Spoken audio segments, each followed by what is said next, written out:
Hello everyone, welcome to What If Issei Awakened His Sacred Gear in Childhood and Become the Strongest Part 5. Before we start, please go support Ryujin99 for writing that awesome fanfic. Now let's begin. This is the translated version I made. There will be some wrong he or she calling here because it's translated, so let me clear this. Issei is a male in this story. Chapter 30, Start the Cap. Hyoudou Issei turned around after cursing his luck. Ah. I thought they had separated me from everyone, said Issei when he saw Kunu next to him in that subway tunnel. I can feel the presence of your companions. There are 3 groups, and they are very far from us. Kunu spoke. Oh, you have a fairly large detection range, said Issei, surprised. Normally I can't detect much because there are humans and remains of races. Here I can do it because it is a separate dimension, and there are not many people that interfere with my perception. Although I couldn't sense anything in the Newydd castle, something prevents me feel things at that point, explained the young woman, moving her ears. Let's see. Issei took out his cell phone. He only had Irina and Roswis's number. He wrote a message saying that they would meet at the Newydd castle and tell the rest. Ready? Let's go to the castle. We'll see the others in the castle, said Issei, starting to walk next to Kunu. Secretary Kunu spoke. Just call me Issei. It's annoying that you call me by a title, said Issei as he continued walking. So? Issei don't know. I heard the rumors that you belong to the Chaos Brigade, specifically to the hero faction. Issei stopped when he heard the little Hyoudou. Did you find out? Yes, I belong to the brigade, just not to the faction of those who call themselves heroes. I originally created that faction with some friends, and it was not called that. After some events I was forced to leave, and now that group was corrupted to now be what is called the hero faction, said Issei, remembering his days in the brigade. I understand. And that cow, is it something about you? The young woman asked again. It's my assassination target, the brunette simply answered as he returned to his walk. I don't think it's because of kidnapping my mother or because of her plans for Hyoudou. Kunu commented, following the brunette. You're right. He did something that I can't forgive, answered the brunette. And? Can you tell what he did? Issei stopped again when he heard the question. Why are you so questioning? Issei asked, looking into the girl's eyes. I just want to know him more, answered the Hyoudou. Well, you have to start in a different way to get to know a person. You have to give it time, and mutual trust has to be created, said Issei, and Kunu bowed her head. Sorry if I was very direct. But I am very interested since I heard many rumors and stories about the Secretary. They say that they were all being sediments of power and only destroyed everything. You are completely different from what I heard, and that is why I want to know his story to know why it is different, said Kunu sincerely. I may tell you later, if I feel like it, said Issei, returning to his path. But this may be the only time you can say it. Remember that we are going to a dangerous place, the Hyoudou said quickly. Very clever. But I don't plan to die, Issei smiled when he saw the girl's pout. Did she forget that her mother is in danger? Issei questioned himself as he slightly looked at the girl who was next to him. No. He just wants to think about something else so he doesn't worry anymore. Bryag answered. Anyway. Those questions made me remember those times. Let me see if I understood, said Evelyn Lyabov. Now that you have reached balance breaker, your conversion has increased and little by little you will be half dragon, and are you afraid that I will leave you because of that? The young woman said with a poker face, looking at a 15-year-old Issei who nodded timidly. Basically, whispered the brunette. You're an idiot, Eve said, hitting the brunette. You know that I love you with all my life. Do you think that nonsense about you being half dragon interests me? Well, you are very wrong. I don't care if you become the devil himself. I will always love you just the way you are, Eve said, and then tightly hugged the brunette who was surprised by his girlfriend's words. I told you that you thought about it a lot. The Russian really loves you. Belzard commented in the brunette's mind that he unconsciously shed a tear while he hugged his girlfriend. I was afraid that my future situation would displease you, the brunette whispered. I already told you that I don't care. Eve got closer to the brunette and kissed him tenderly. To the couple's ignorance, the conversation was overheard by a young black-haired man who quickly left the place. Only you and Arthur know this. If Cow or the others find out, I don't know what will happen, the brunette warned after separating from his girlfriend. Don't worry. Nothing bad will happen, Eve said with a smile. Issei don't know? The brunette came out of his thoughts when he was called. Ah. What did you say?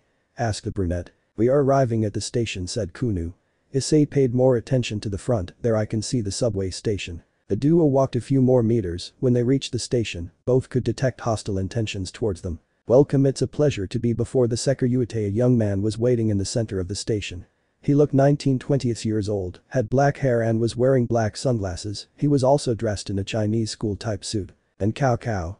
Issei asked calmly. First you must pass over me and then get to him.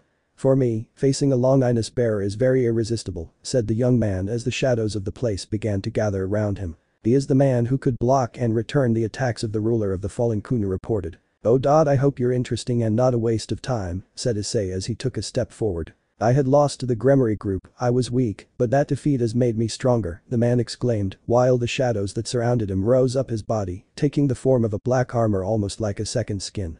Balance breaker. This is my sacred gear, Night Reflection.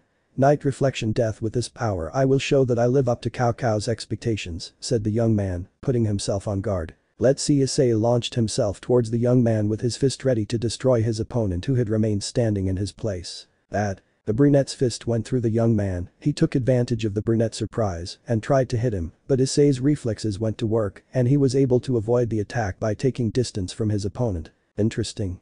Issei smiled at the challenge in front of him.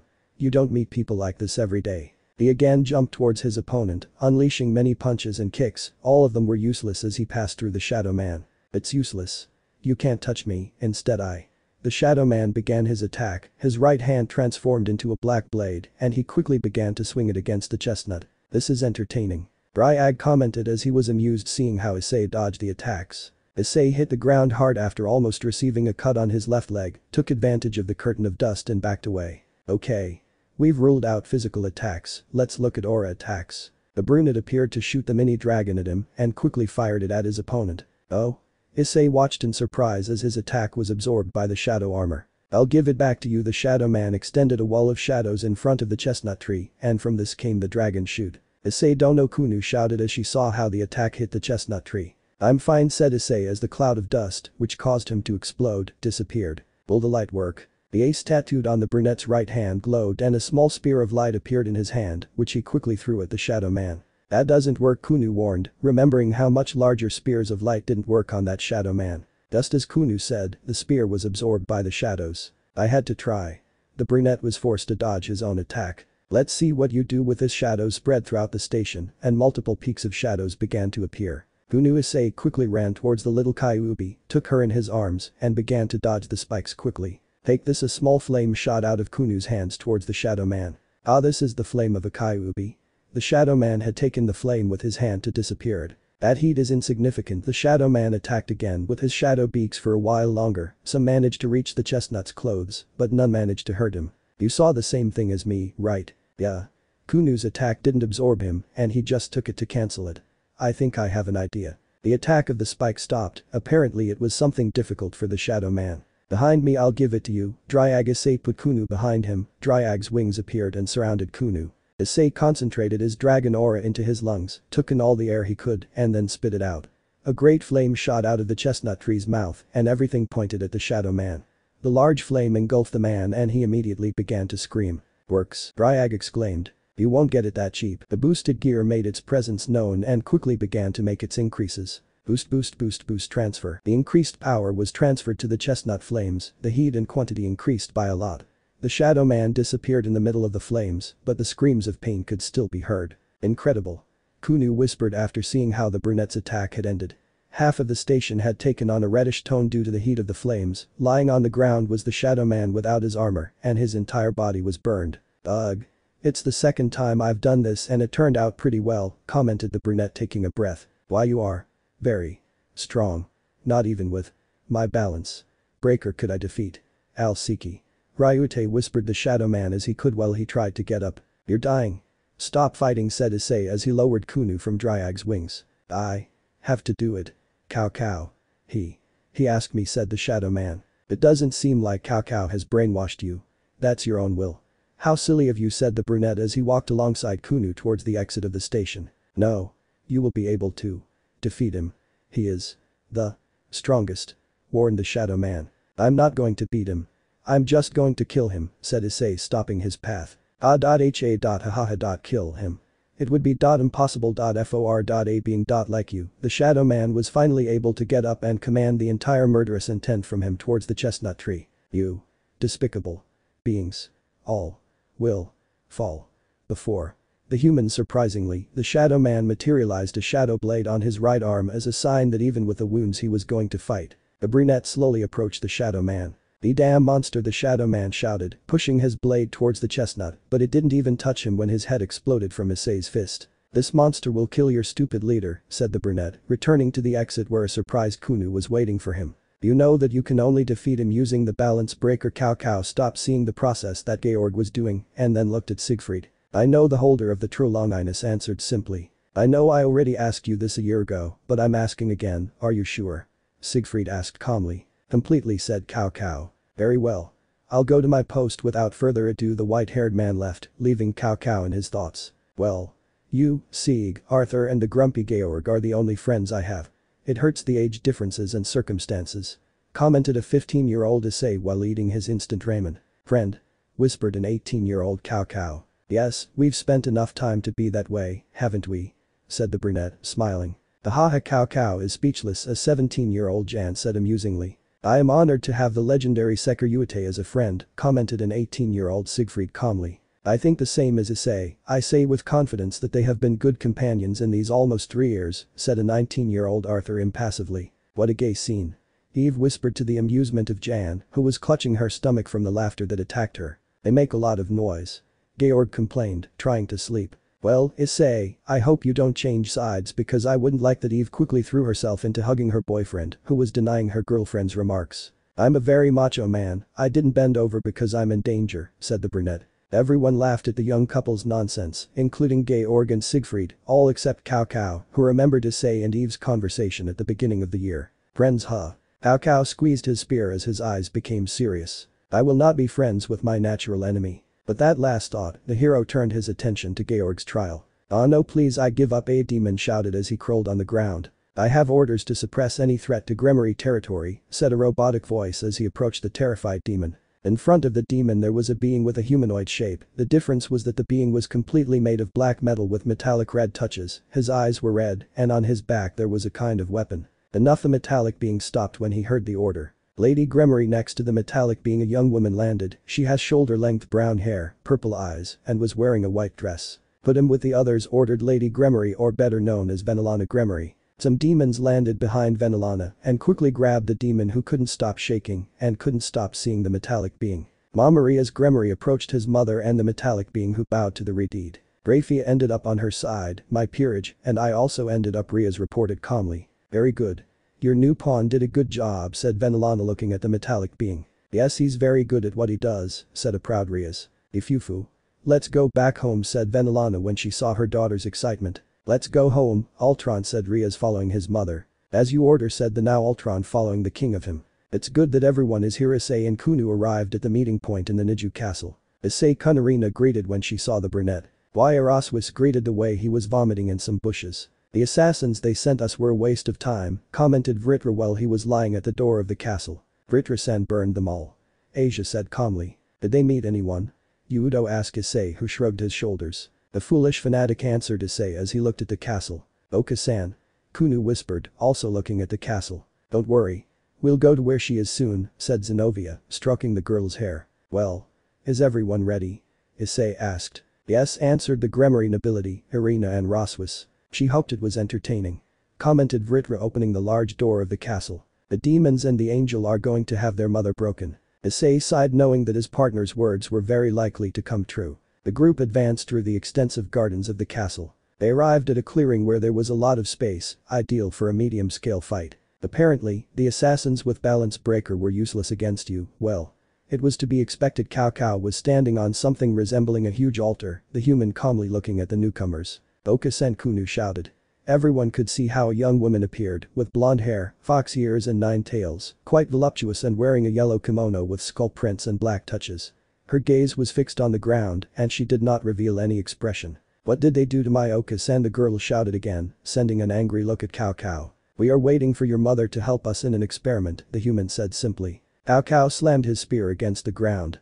The older Kyuubi began to cry and was slowly covered in a rapidly growing glow. "Oka-san," Kunu whispered with tears in his eyes. With her 9 tails waving, a 10-meter-tall fox made his presence felt at the scene. "Call the room." Issei's left eye twitched as he heard Dryag's nonsense. "Idiot with a spear. What the hell are you planning to do by disturbing the tranquility of this small family and all of Kyoto?" Issei asked, resisting his desire to go fight Cao Cao. "Test our limit," the human simply said. "And why do you need the Kyuubi?" Irina asked this time. "Why should I tell them?" said Cao Cao. "Well. He has a point, Bryag commented. Vritra said the brunette simply. It will be interesting. Vritra was surrounded by a black aura, slowly he grew, his human form was lost, and in his place a black snake with yellow stripes and red eyes appeared. The large snake let out a roar and quickly attacked the Kyuubi. Vritra was not in my plans. Cao Cao whispered as he saw how the Kyuubi was tied by the snake's body. I lend this in one fell swoop. Zenovia caught everyone's attention. An immense sacred aura surrounded Durandal and Ascalon.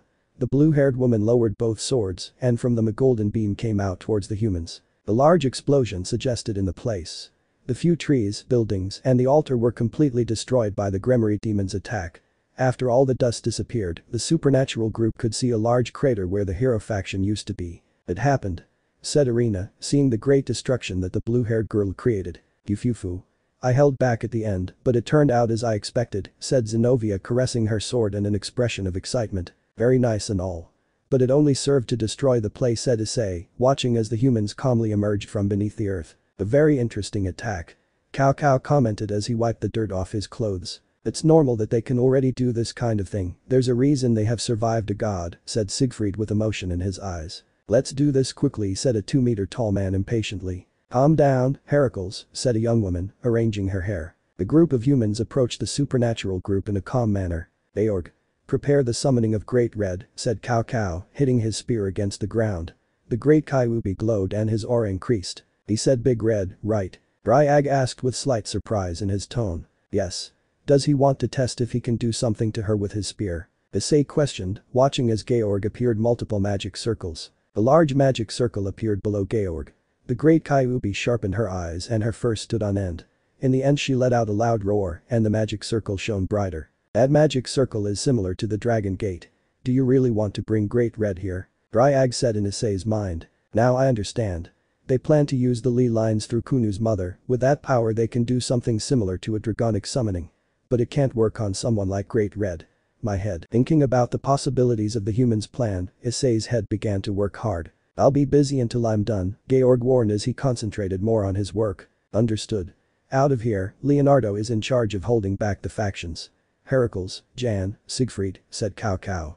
The young woman, the 2-meter tall man and the white-haired man, calmly advanced towards the supernatural group. I'm going for the 2 knights, said Siegfried, taking out his swords. Then I'll go get the angel, said Jan, trying not to see Issei. And I for Hyoudou. Heracles did not wait any longer and rushed quickly towards Issei. I'm not interested in you. The large 2-meter man was thrown towards his companions by a kick from Issei. TCH.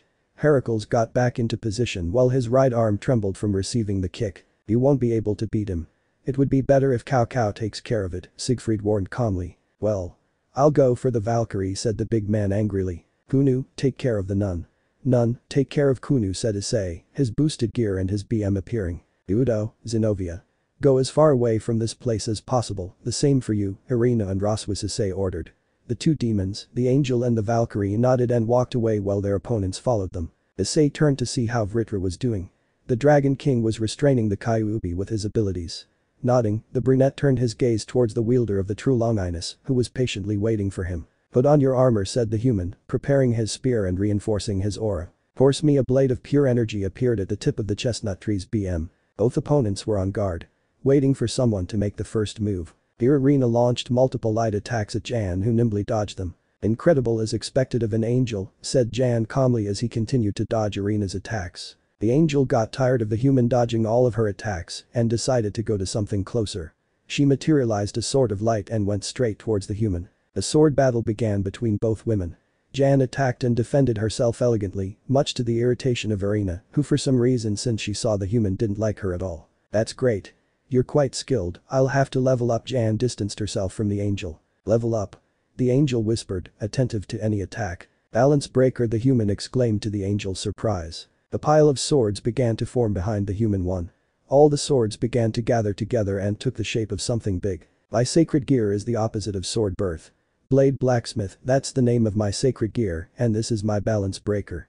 A 5-meter dragon made of swords formed behind Jan. Stake victim dragon, exclaimed the human woman. Things got difficult for the angel. Is this all?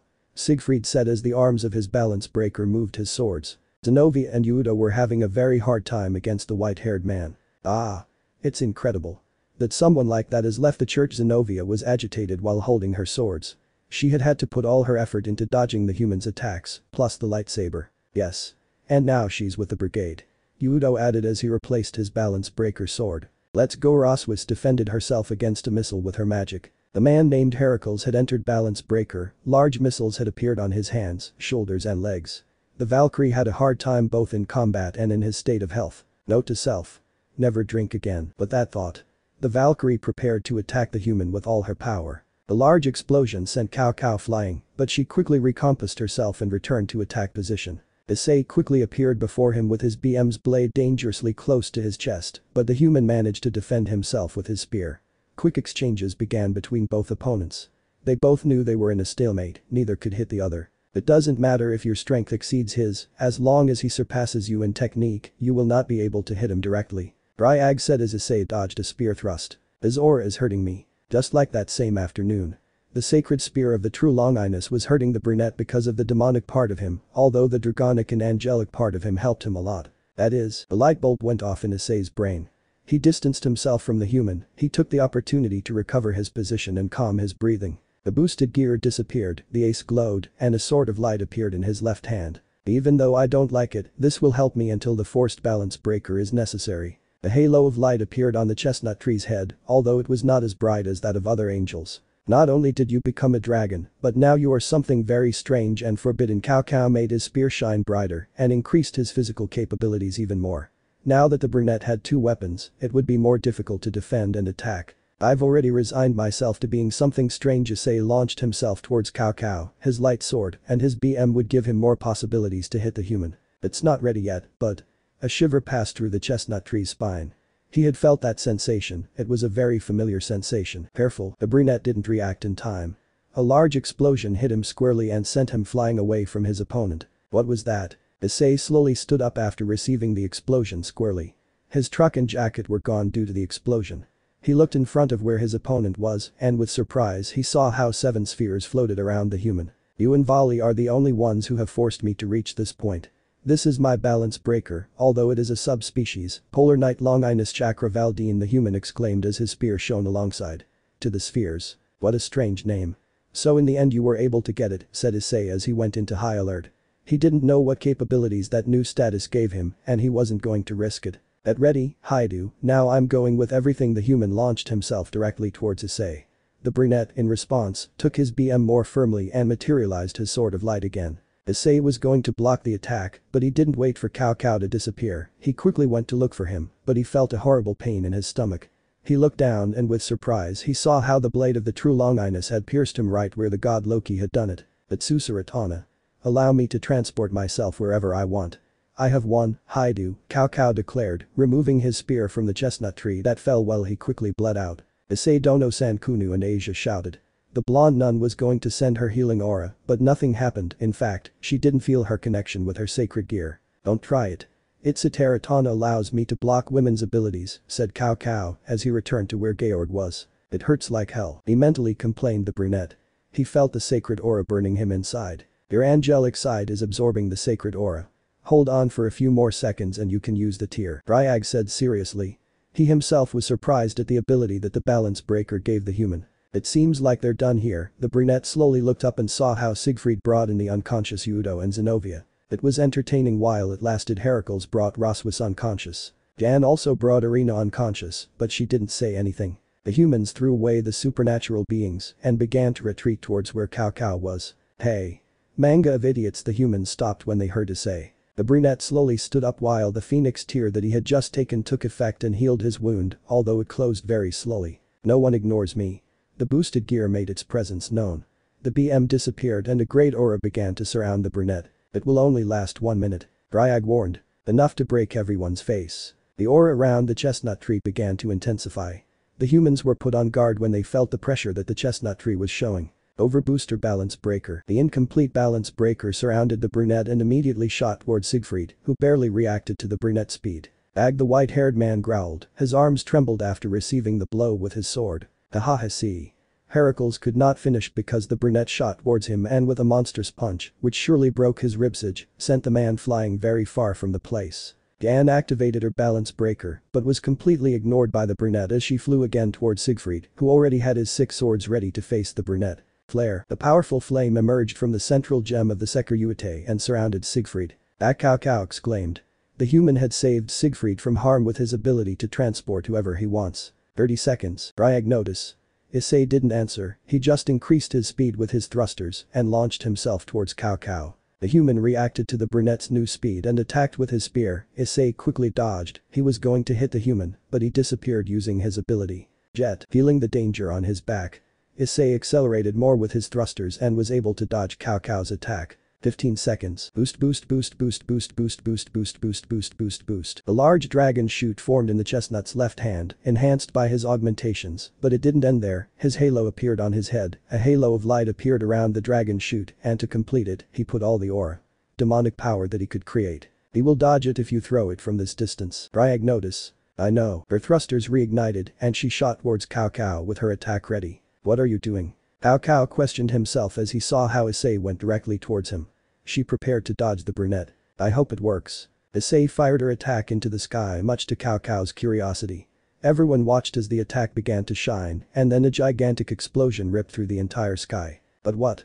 Cao Cao looked down upon seeing the brunette's attack but was surprised to have Issei face to face with his BM centimeters away from impacting her chest with her energy blade. I have it, the brunette exclaimed as he felt that his objective would finally be fulfilled, but he did not wait for lightning to hit him, thus saving the human who was surprised by the sudden attack. Issei. It was the last thing the chestnut man heard and then fell unconscious. He almost killed me. But who was the one who helped me? Cao Cao breathed again and quickly looked for the one who fired the beam but nothing. He saw his companions who were just as surprised as him by the sudden attack and, like him, were looking for the person responsible. Org?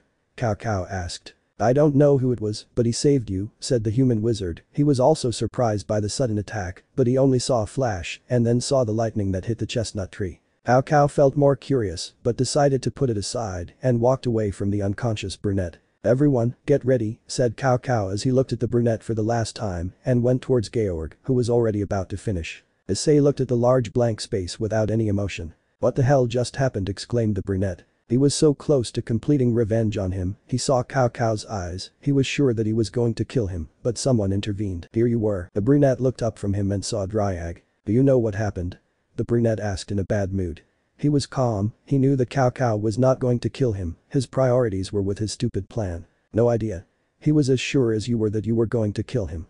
I didn't see any of the humans throw that lightning bolt at you.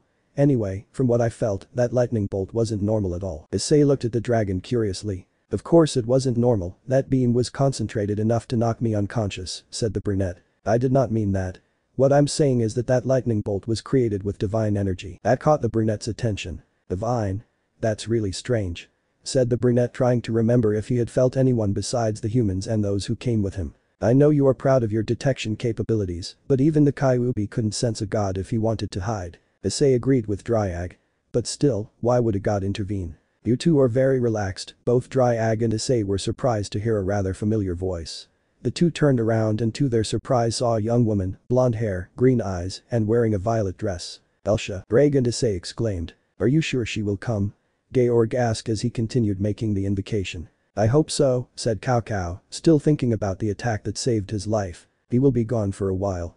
Even with the phoenix tears he won't wake up, said Siegfried, examining an unconscious Heracles. He completely ignored me. Jan whispered, looking at the unconscious Issei. The brunette was now next to the supernatural group. Asia had brought them all together, but she still couldn't cure them. Vritra continued to hold the Kyuubi, who seemed more tired. She was shaking slightly. She could completely feel the brunette's killer instinct. She had felt it before when Issei was in the brigade, but she never felt it directly. Are you okay? The white-haired man asked, approaching the blonde. Ah. Yes, Jan answered, taking a breath. He held back. He could have finished me with the first blow, but he didn't. Said Siegfried, looking at the brunette. And he ignores me.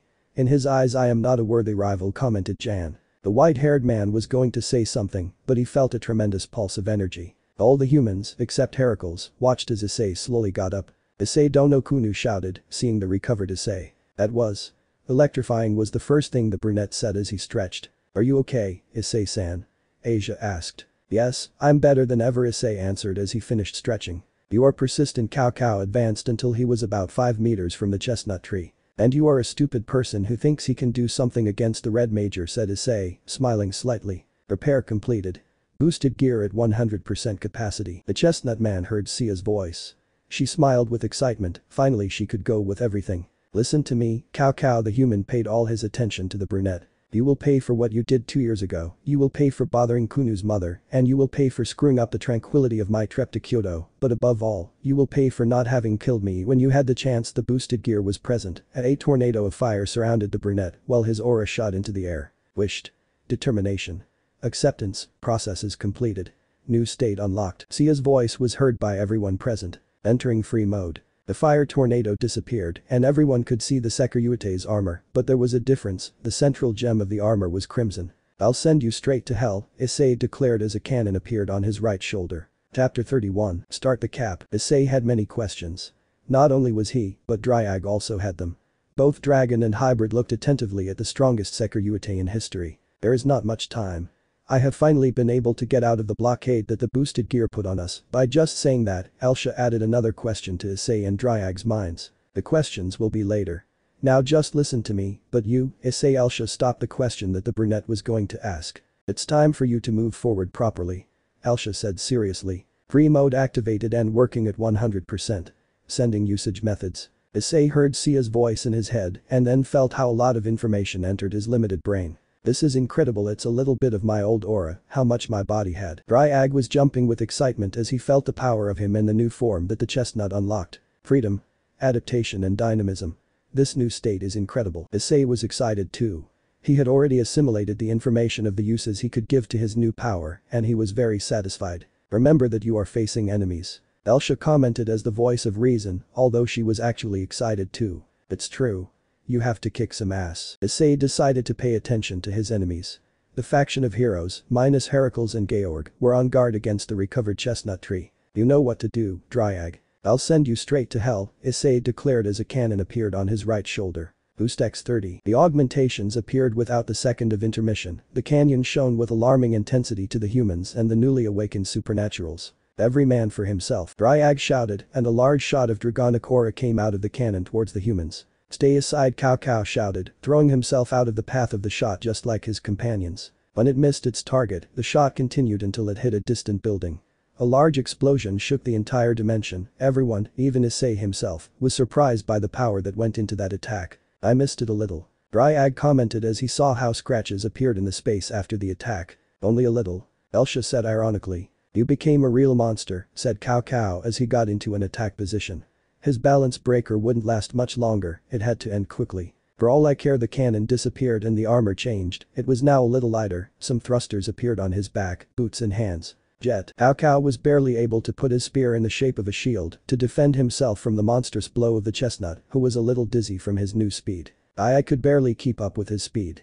Hyoudou commented, very surprised by the speed the brunette reached. Cao Cao had been dragged a few meters by Issei's blow, his hands were shaking a little from the force he had to exert. That speed is comparable to volleys in his juggernaut. No, it's damn the same. The human tried to prepare a quick plan, but he could barely analyze the situation when a crimson laser shot out of the central gem of the chestnut tree, threatening to pierce him. Luckily he was able to avoid it thanks to his transportation orb. He won't be able to do it alone. Siegfried armed himself with his swords and went to give his support to his leader, who was avoiding the Sekiryute's blows as best he could. How's Leonardo?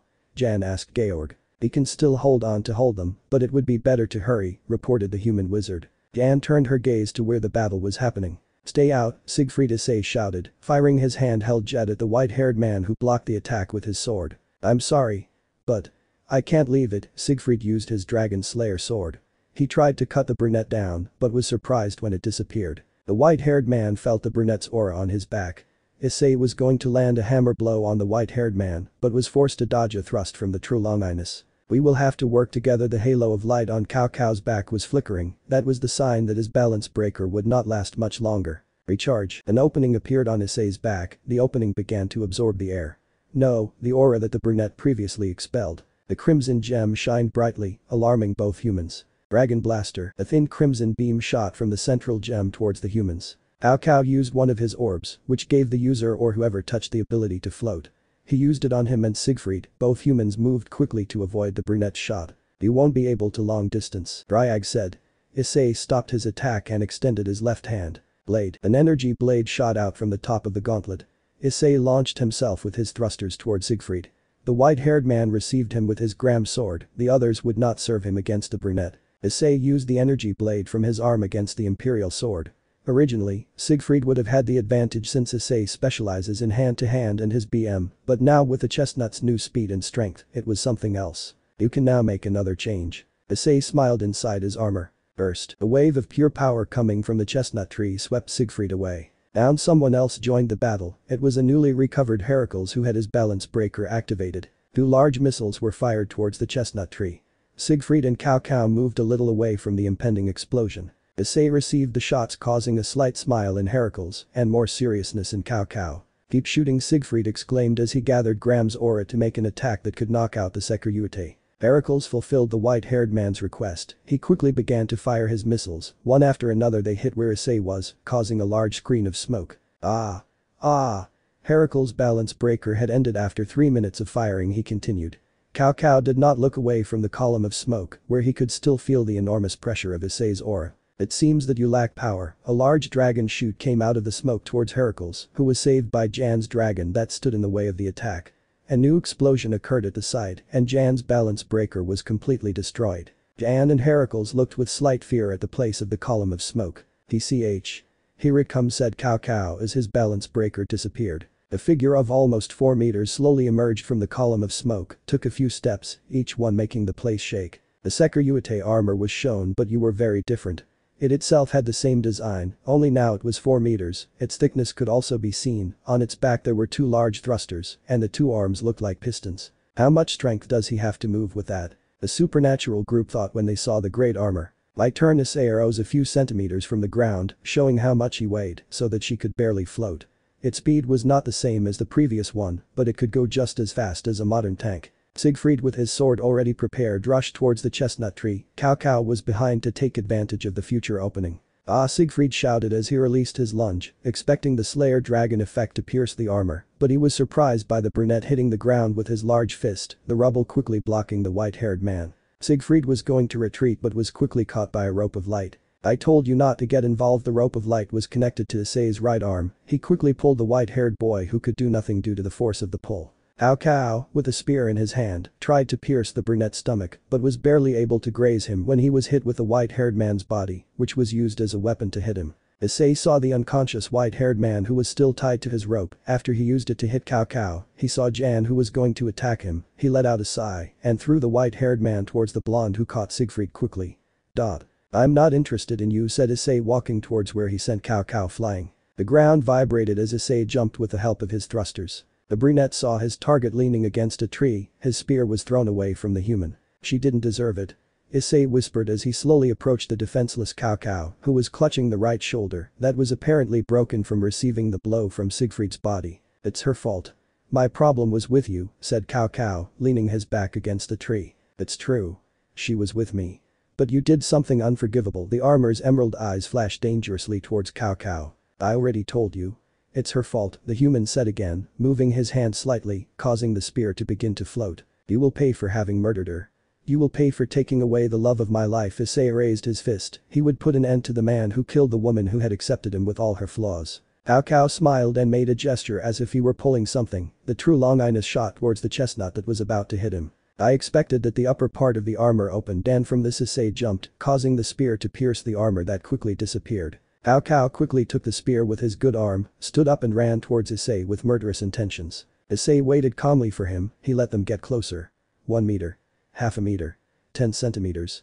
The spear was about to pierce the heart of the chestnut tree. "You lost." A boosted gear made its appearance, and the brunette took the spear, pulling it, causing a tired Cao Cao to let it go.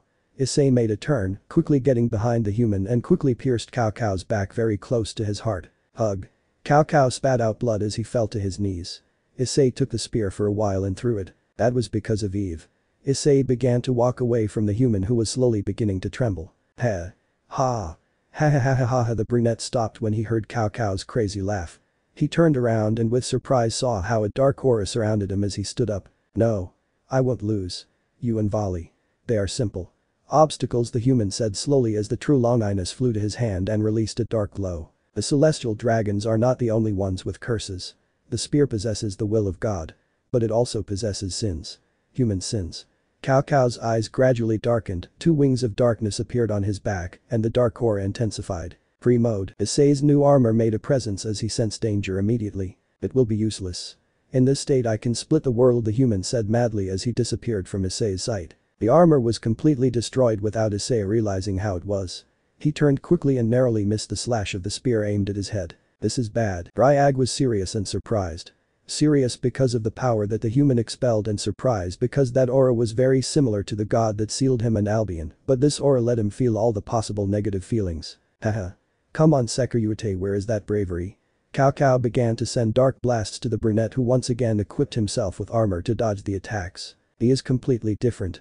He is no longer thinking as usual. Issei almost received one of the attacks, but he didn't come out completely unscathed, his left side suffered a cut and it hurt. A lot. His aura doesn't stop increasing, you must finish him before he completely surpasses you. Issei became serious upon hearing Elsha. Boost X70. The armor's gems shone, a minigun type appeared on his left shoulder, thrusters appeared on his hands and boots, the opening to use the recharge when necessary was ready to open at any moment. I don't use the large shape because it seems that Cao Cao gained more speed. He entrusted you with the coverage. Issei prepared himself, his thrusters turned on at full power, and his aura soared. Count on it. Dryag confirmed taking control of the minigun. He didn't have as much freedom as in the confrontation with Loki, but he could do something. The turret began to rotate ready to fire. The plan is finished, we must stop Cao Cao before the spear consumes him, Georg shouted. The summoning plan had been cancelled after Issei knocked out Heracles and Siegfried. Only Siegfried can stop him like that, said a nervous Jan. She was being overwhelmed by everything that happened in such a short time. Calm down. Using my magic and sacred gear, I can hold him back long enough so that you can render him unconscious with one attack. Georg saw the explosions and noise that were in the place far away from them. Are you crazy? He won't recognize us in that state and he will eliminate us in a moment, Jan exclaimed, already overcome by the situation. TCH. The tears we had have already been used on Heracles. And it was of no use since he lost again. Siegfried can still be awakened, but it will be possible for him to calm him down after the 10 have passed. Seconds. Georg thought about all the possibilities and so far none of them were favorable. I look at the Gremory group, Roswis and Arena. They could attack them right now, but they are very focused on Issei and Cao Cao's battle. He saw Vritra who has already completely subdued the Kyuubi, although she will not be able to move unless she wants the Kyuubi to escape since she still has it under her control. Cao Cao. The magician came out of his thoughts upon hearing Siegfried's whisper. Can you move? Asked the human wizard. I barely feel my left side. The white-haired man said in pain. I will support you, you must stop. Georg could not finish as a black blur flew in front of them until it crashed into a group of trees. Recharge. The Hyoudou made his presence floating at medium height while gathering all the aura scattered in the place to use his blaster. Ha come on, Hyoudou crazed Cao Cao came out from under the trees. He was bleeding from a hole in his chest, he was pale, and apparently he could only move one arm, but his gaze only conveyed madness. They're completely lost, Cao Cao. Issei commented slightly agitated, he was getting tired from using so much power. Cao Cao screamed madly and ran towards the chestnut tree as best he could. The turret aimed at the human and quickly began to fire projectiles that hit Cao Cao, hurting him more, but he continued laughing and moving. He said that the spear had human sins. The most common sins in humanity are lust, greed and gluttony. But I think Cao Cao is being influenced by all of them at once, Elsha commented in the brunette's mind. He lost all sense of reason, and pain.he is almost equal to the Juggernaut. Issei couldn't help but compare the human state to that of the Juggernaut drive. Only here it doesn't help you much in battle. It may be that the Juggernaut turns you into a beast for no reason, but you can continue fighting with more power, instead with the human state. Its strength was its technique and intelligence, without that he becomes just a normal human with a power to destroy the world. Dryag was right, previously he had become serious waiting for Cao Cao to be serious about killing every second, in the first 10 seconds it gave him difficulty, but then he went completely crazy and all his technique went for a ride, now he was just laughing and moved the spear everywhere. What a disappointment. Really, this was the human I previously considered my rival. Issei commented as his blaster was already ready to be fired. Cao Cao Issei slightly saw who shouted without losing sight of Cao Cao, who stopped when he heard him being called. Sieg. Look. I will kill the being you consider a friend, Cao Cao said madly. This is not you are being consumed by the spear, if you continue like this you will be lost forever, the white-haired man shouted again. Cao Cao's gaze wavered for a moment, but then he continued laughing like a maniac. It's already lost. The central gem shined with intensity. Dragon Blaster, the crimson shot went straight to Cao Cao who could do nothing, and he received the attack squarely. How cow, the heroes shouted as they saw how a crimson explosion consumed the human. The brightness stopped blinding the spectators, the dark aura stopped being felt, and everyone could see how in the place where the human was there was only the true Longinus, which shone for a moment and then disappeared. Georg, Jan and Siegfried were open-mouthed after seeing how their leader had been completely eliminated by the attack. Now I will sleep peacefully. Issei broke the moment as his free mode disappeared. Relieving Georg came out of his surprise to then break control with the Hyoudou and then use his sacred gear on his companions. The remaining members of the hero faction disappeared with the mist. You let them go. Bryag said to Issei, who was still looking at the place where Cao Cao was previously. They weren't my problem, Issei said as he sighed. He was really exhausted from using his newfound power. Okus and everyone came out of their thoughts when they heard little Kunu scream. She's just unconscious.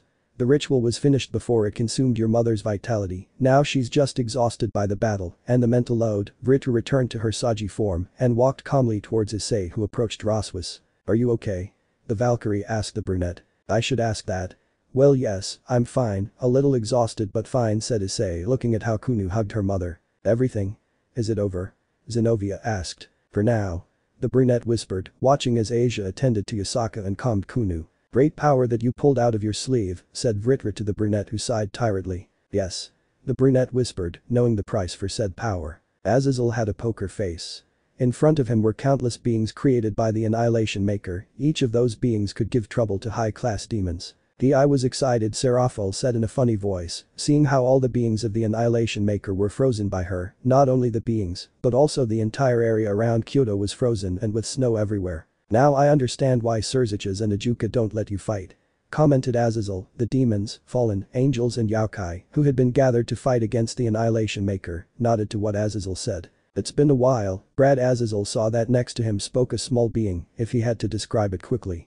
It would be like a brown and wrinkled monkey. He had sunglasses and a red baron was in his right hand. And on the left a pipe that he smoked calmly. Old Wukong. Shouldn't you be with the boys? Azazel asked, slightly worried about the Gremory group, Roswas, Irina, Vritra and Issei, although he didn't worry as much about the last two. The plan of the terrorist brats was not completed, the Hyoudou is safe, and it seems that the Securitate brat achieved his goal. The last thing said by Sun Wukong surprised the fallen man. I knew I wanted to do it, but I didn't think Cao Cao would let himself be killed, commented Azazel, surprised. It was obvious, all the beings that messed with one of the celestial dragons ended up dead. I'll go greet the young people and talk to the Hyoudou princess. Saying that, the monkey took a big leap towards an eastern-colored dragon. It really flew quickly. So the true Longinus was lost again. Azazel sighed, disappointed. He really wanted to study it. Now. You don't need to keep crying, said a blonde woman with fox ears and 9 tails. This woman was Yasaka, Kunu's mother. 5 minutes ago the dimension that was created by Georg was destroyed as it no longer had a purpose. At the same time Kunu's mother finally returned from her unconscious state and Kunu immediately hugged her through tears. We are very sorry, Hyoudou. Zenobia, Asia, Roswas and Irina bowed to Issei, who was absently watching Yasaka and Kunu's meeting. What's wrong? Asked the brunette, curious about the actions of the Gremory, the Angel and the Valkyrie. We couldn't do anything against the heroes and you took care of everything, that's why we apologize, and we promise to be more helpful in future conflicts that we fight together, said Zenobia, raising her head. Ah. Was that? Well. It was obvious that they were going to lose since they never faced people like that. Train more if you don't want to keep losing, Issei said distractedly. It's been a while, Securitate brat, a new voice was heard in the place. Everyone turned to look at the sky where a green oriental dragon was beginning to descend towards them. The mischievous one. Vritra commented boredly. Sun Wukong jumped from the dragon's head. Old man. The brunette said in greeting. You've grown since the last time I saw you. I still remember how you ran from the Yao case and Amaterasu-sama, the monkey said gracefully, making those who didn't know Issei's step curious. Don't remind me. It's good to see you too, Yulong said Issei, greeting the eastern dragon. Yo, Securitate, is everything okay, Dryag? Yulong said energetically. Dryag is busy. I'll give him your regards when I talk to him, Issei said somewhat awkwardly. No problem. Vritra. Yulong was surprised to see Saji. It's been a while, naughty, said Vritra without enthusiasm. Haha, what memories, but what are you doing in that form? Don't tell me that you consumed the soul of your bearer. Vritra and Yulong began to chat calmly, while Sun Wukong looked again at the young Gremory and Irina. Yes. I see talented young people here. I'm sorry if I show up late. I am the Sun Wukong of the first generation, and the green dragon is the Dragon King. Yulong the monkey introduced himself, and also Yulong. Everyone except Yasaka, Kunu and Issei were surprised to have a being that was mentioned in the story. It's a pleasure to meet you. The Gremory group, Irina and Roswas bowed towards the monkey. We'll talk later, now I have to make a meeting with Princess Yusaka. It's good to see you again, Issei, said the monkey, walking towards both Kyubas. You know Sun Wukong, Irina exclaimed to Issei. It was a year ago. Maybe another day, I'll tell you. Now I'm going to go back to the hotel, Issei said without enthusiasm. He still had something to do. Issei had returned to his room at the Surzich's hotel. He had related what happened to Azazel. The fallen man was excited by his new state and wanted to study it as soon as they returned to Kuo. Issei did not want to reply to the fallen man and quickly went to his room after greeting Roswas that he had to see all the students. It's time. I hear Dryag's voice in his head. Issei didn't say anything. He locked the room and went to his bed and then entered the boosted gear. Welcome. The brunette appeared in the mental space where he was welcomed by all of his senpais led by Elsha and Dryag. It was a good fight, you finally put an end to the matter, said one of the bears, but was silenced by an elbow from a bear. It was really a good job. I speak for everyone that we are proud of you, said Elsha, smiling calmly at Issei. You kept your promise. Although the juggernaut still exists, but you have already started your path out of this, we all thank you for that, said a carrier slowly and with a grateful tone. It's true. The path of the new Sekiryu has just begun. You must remain firm and accept everything that comes without lowering your head or losing yourself, said another wielder. Issei was just silent as he listened to his senpais. The brunette didn't want what would happen at that moment to happen. You know, sooner or later it was going to happen. Dryag said, looking at all of his previous companions. They were all smiling, seeing the brunette looking at the ground melancholy. Issei clenched his fists, remembering the talk a few hours ago with Elsha. It's time for you to move forward properly, Elsha said seriously. What do you mean? Issei asked, very intrigued. All this time, the previous bearers and I were locked in a seal, Elsha said seriously. Dryag and Issei remembered the seal they saw a while ago when they had returned from Grigori. The boosted gear was the one that sealed us after your conversion. We don't know why, but in that place we were able to see the complete system of the sacred gear and all the possibilities. Issei and Dryag were surprised by what the boosted gear said. Blonde. The biblical god really was a genius. But I know you won't understand it for now, that's why I will tell you how to create a new path and finally fulfill those terms that Sia told you. Issei paid attention to the sister figure older than him. I won't say difficult words and get to the point. You must clean the boosted gear, Elsha said directly, knowing that then the brunette would understand. Clean? And what am I supposed to clean? Issei said, very confused. He didn't know that he had to do with the conditions of Sia. The fragments of the previous carriers. You have to free us so that you can start a new cycle, said Elsha, surprising Issei and Dryag. But why? I know you leave at some point, but the others were released recently. Apart from the fact that I don't have the power over the boosted gear to do that, Issei shook his head as he said. That. He didn't understand why he had to do that with his senpais. We are heirs of the boosted gear. Originally, the Juggernaut drive was a test for the wearer. The system evaluated your resistance to the temptation of power, and if you failed, it would eliminate you completely by sucking your vitality. But something happened with the system, and at the same time, in the end, the boosted gear fragmented the soul and left it in place to tempt the next ones. After a long time, the test became self-aware due to the negative feelings of the previous users. I think you already knew it, said Elsha. Issei processed the information quickly and remembered the day of the fight with Loki. A being with the same appearance appeared saying something similar to what Elsha said. But even if they are a mistake, I can't clean them, they are important to me, said Issei. And we know it. But for the boosted gear to return to what it was originally meant to be, you must get us out of here, said Elsha calmly. Does everyone agree with this? Dryag asked seriously. Everyone agreed. After all, we are all dead now, Elsha confirmed. You must do it, Issei. But Issei was going to reply, but Dryag interrupted him. You promised to create a new path. The old bearers are giving you an opportunity to discard domination and make a new path. You must accept it, Dryag said seriously. I promised to do it myself and you don't sleep with my senpais, Issei claimed angrily. Issei. Our time ended a long time ago. I know you don't like it, but you must let us go and create a new future for the Sekiryu, said Elsha as she approached the brunette and hugged him. But I don't want you to leave so quickly. I want you to see how I kept my promise, but I don't want to do it if the price is on you, Issei hugged Elsha tightly. Now you're getting sentimental. But it's necessary, we want to do it to leave the way clear for you, Elsha whispered, caressing the chestnut's back. Sorry to interrupt, but it's going to get ugly outside. Dryag did not want to interrupt, but Georg's invocation continued. It's true. You must save the Kyuubi to make the Kunu girl happy. Elsha and Issei separated. That brat is very annoying. I must fulfill her whim so she stops bothering me, said Issei, while he slapped his cheeks to get serious. If you like him. Sundeer, he said mockingly, the blonde. I am not Sundeer, claimed the brunette. Whatever you say. Alsha smiled when she saw her little brother, she nodded to herself, once again she would see Issei's growth. Issei. We always told you that the boosted gear works according to the wish of the wearer. You have control, you already have the desire, you have the determination, and now you just need to accept your new path. The path of the Sekiryutate son. Sorry, from the strongest Sekiryutate in history, Alsha said smiling and bothering Issei a little with the ending, but then she sighed and smiled. Very well. If it works as you say, I just have to do it. Issei whispered as he began to glow and the second the door of possibilities appeared with both doors open. Well done. Then thank Beelzebub for giving you a start. Said Alsha watching as Issei advanced towards the door. Grow more than ever, my little brother Tsundeer. Fulfill your goal and live like you never have before was the last thing Issei heard and then was immersed in a crimson glow. Free mode. It is the reflection of your free will. Although it is not yet complete, the system states that you can adapt the armor according to your imagination, said Alsha, remembering the state that Issei had unlocked. But that will be fixed later.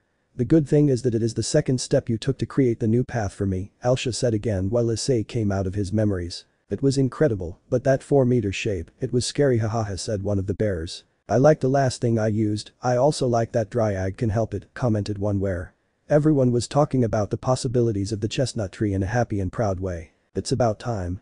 Alsha caught everyone's attention as she saw her hands that were getting blurry. Issei gritted his teeth, forcing himself to raise his head to see the last moments of her senpais. It was fun while it lasted.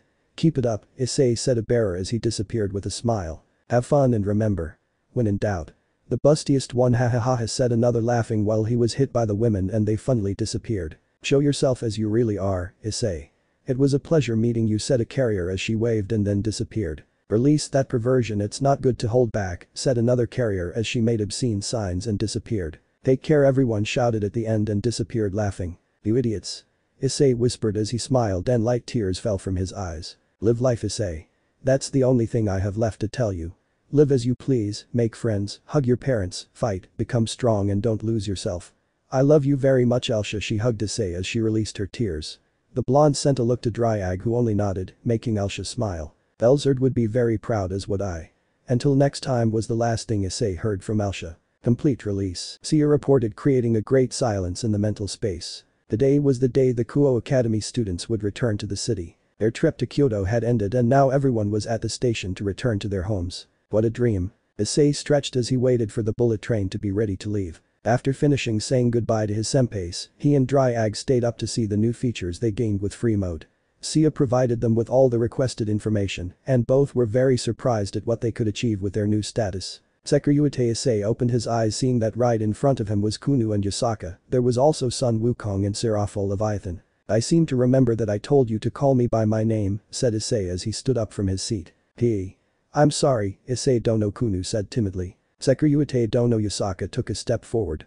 Issei's left eye twitched as he saw how those two breasts bounced from that simple movement. On behalf of all Supernatural Kyoto, I want to thank you for helping us. Anything, I repeat, anything, can ask me for anything in compensation, said Yasaka while he winked at the brunette. Take advantage and stop being a virgin, Dryag exclaimed. Issei was very tempted to ask him something out of tune, but in the end he restrained himself. Well. It would be nice if one day you give me a special tour of hidden Kyoto, last time they kicked me out. Said Issei, remembering his first time in that place. Of course. I will personally show you everything. Yasaka said, smiling innocently. Oka-sen, I'll show you, Issei Dono, Kunu claimed, making Yasaka laugh. There's Kunu-chan. We can both teach the Sekiryutate Dono, although I will show him more. In depth, Yasaka said amusedly, and Kunu nodded with a pout. What innocence does. Dryag commented amusingly. Issei didn't know where to go because of Yasaka's very direct hints. First a goddess and now a Kyuubi. You're very lucky, brat, said Sun Wukong amusedly. Here they were, someone else approached, it was Azazel. Princess Yasaka. I hope that the meeting with Seraphol is carried out on good terms, said the fallen one calmly. Of course. Leviathan-san, the victorious and I will discuss the terms for the possible alliance, Yasaka stated. I'm glad. The train is about to leave, the fallen man announced, and Issei nodded while he grabbed his suitcase. I'll take care of it from now on, Yasaka, the old victorious man, and I will talk, and then we'll take a tour of Kyoto, Seraphol said energetically. Try not to get into trouble, said Azazel, denying Seraphol's aptitude. Well. I'm leaving before some crazy woman finds out about my presence, said Issei as he began to leave. She already knows. Issei stopped when he heard Sun Wukong. We have to run, Issei ran towards the train quickly before the amused gaze of the monkey and the curious gaze of the rest. The rumors that Amaterasu-sama is interested in the current Security were true. Yusaka whispered, watching the train doors close. Ah, was that? Azazel nodded while he smiled, watching the train begin to leave. Azazel. Shouldn't you be on the train? Seraphil asked, making Azazel open his eyes in surprise. Wait for me. The fallen man ran away while the train continued on its way. Well, let's go to the meeting, said Yusaka as he smiled. Chapter 32, Start the Cap. You are not worthy of having that power, Issei said, a blond man while he was wearing a large grey armor, looking at a young brown man who was wearing armor smaller than the man's, but red with golden touches. And you deceived me all this time. You used my creations to wreak havoc on the world, and I am not going to continue allowing that, the brunette said angrily, while a helmet surrounded his head and he prepared to fight. You are very naive. The man did the same as the brunette. The gems that shone on the chest of both armors began to make a sound as if an engine was starting. From the gems, large beams of pure energy shot towards their opponents. The shots collided with each other, creating a large explosion. Issei, young Ritid screamed desperately, watching how the explosion absorbed the man and the brunette. Issei versus the director, the long fight finally comes to an end. Who will be victorious? To find out, you'll have to wait until the next episode of Red Steel Man. Until next time. The Hyoudou residence hall was silent after seeing what an excited Azazel had brought. Dear. Our son is famous. A happy and excited Yumi Hyoudou exclaimed to her husband. It's incredible. My son will have a very comfortable economic future, said Goro Hyoudou with tears. The public is euphoric about this project. It's only been a week and it's already the most talked about in the factions, said a smiling Azazel. Well. It's not that bad, commented Roswa, seeing Issei's blank face. Jutachmaro nodded at what Roswa said. Red Steel Man. High copy. Dryag commented after recovering from the shock. What is this? Why is a guy exactly like me in that program? Why does he have my name? And what's going on with that Red Steel Man? What is that imagination? Issei shouted while shaking Azazel, who there was nothing he could do for the chestnut tree's outburst. Leave me. Explain. Calm down, he said as best he could, causing Issei to shake him more. In short. You, Surziches and Michael created this program so that people stop thinking of me as a terrorist. Said Issei, now a little calmer after shaking the fallen man, who nodded calmly. That's the summary. There is another reason, but I'll tell you later, Azazel commented, and Issei nodded. But was it necessary to make a parody of those comics, just changing names and characters? Asked the brunette. You see. We had many proposals from different leaders of the alliance. In the end Thor gave that idea that I really liked, commented Azazel, remembering the meeting a week ago after the Hyoudou incident. Thor? Are you telling me that the god of thunder and strength was the one who gave this idea? Issei said, surprised. That's right. He is a big fan of those comics where a character based on his myths is represented. He is so fanatic that he was going to apply when he found out that humans would make a movie of those comics to represent himself, said Azazel, surprising Issei by that revelation. Is he representing himself in that movie? Wow. I didn't know he was representing himself, said Issei, still not being able to believe it. Human creativity caught the attention of a very powerful god. They never cease to surprise me, said Roswas, very surprised by the hobby of Odin's son. But seriously, Red Steel Man. There aren't any better names than that. Issei said to the fallen man, who looked at him with a blank face. It's a mix of two characters created by humans. Thor wanted to call you Iron Man, but Surziches jumped with Red Man. Let's say we had to stop an imminent fight. In the end we decided to take something from both, and it ended up being Red Steel Man, the Red Iron Man, Azazel said with emotion at the end. Issei and Dryag sighed. There went their terrifying nickname of the infamous Hyoudou. And is there any reason why my character's partner is with a girl extremely similar to Ria's? Apart from the fact that they changed her name to Sari. Although their imagination is very poorly worked, said Issei while he sighed. He liked Ria's, he considered her someone close to him since he interacted a lot with her during the months of training, and the stalker also got along very well with her parents, but the fact that they paired him in the series is like shouting to the world that between him and Ria's, there is something. Surziches wanted to name Ria's directly, but I interfered there and said that it could create misunderstandings. I did what I could, but in the end it ended like this, said Azazel, knowing what exactly the brunette was referring to. Issei sighed, knowing that a certain brunette with pigtails would be upset. Well, more problems to his daily life. And how about your new power? Azazel asked, quite interested. Well. I'm still getting used to the power consumption, and I'm trying to reduce those 10 seconds to adapt the armor to what I want. I want it to be instantaneous, but I could only lower it to 5 seconds, said Issei. He was proud of what he accomplished in such a short time. It had been a week since he returned from Hyoudou. He was relatively calm, he felt better after he completed his revenge, he felt more free. This change did not go unnoticed by his parents, who were happy that his son was a little more sociable with them. The brunette also had to fulfill his duties as a member of the alliance, therefore he had to explain what happened in Hyoudou. He wasn't so annoying because he only told Azazel and he was in charge of telling the rest. The rumor of his new power spread very quickly, and not only that, they also learned that the leader of the hero faction had died at the hands of the Securitate. Everyone was calmer since now the true Longinus was lost. The second day after returning, a happy Gabriel appeared before the chestnut tree to congratulate him on his progress, and also that he was very happy because of the tranquility that showed his heart. Griselda also congratulated him in his own way and also apologized on behalf of Zenobia since she had not been much help in the battle. He also found out that Riaz punished her servants for not having warned about the Hyoudou mess. It was quite fun to see how the Reed hit Asia, Zenobia and Hyoudou's buttocks. According to Akeno, the brunette smiled sadistically when she saw the punishment and that turned her on. Issei made a mental note to be careful with the Gremory Queen and also suppress her demonic impulses. Roswis had missed him helping her train her physique since she focused a lot on her magical powers.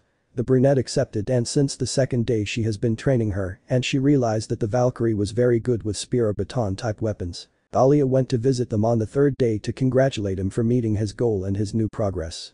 The older Valkyrie got along very well with the chestnut tree's mother.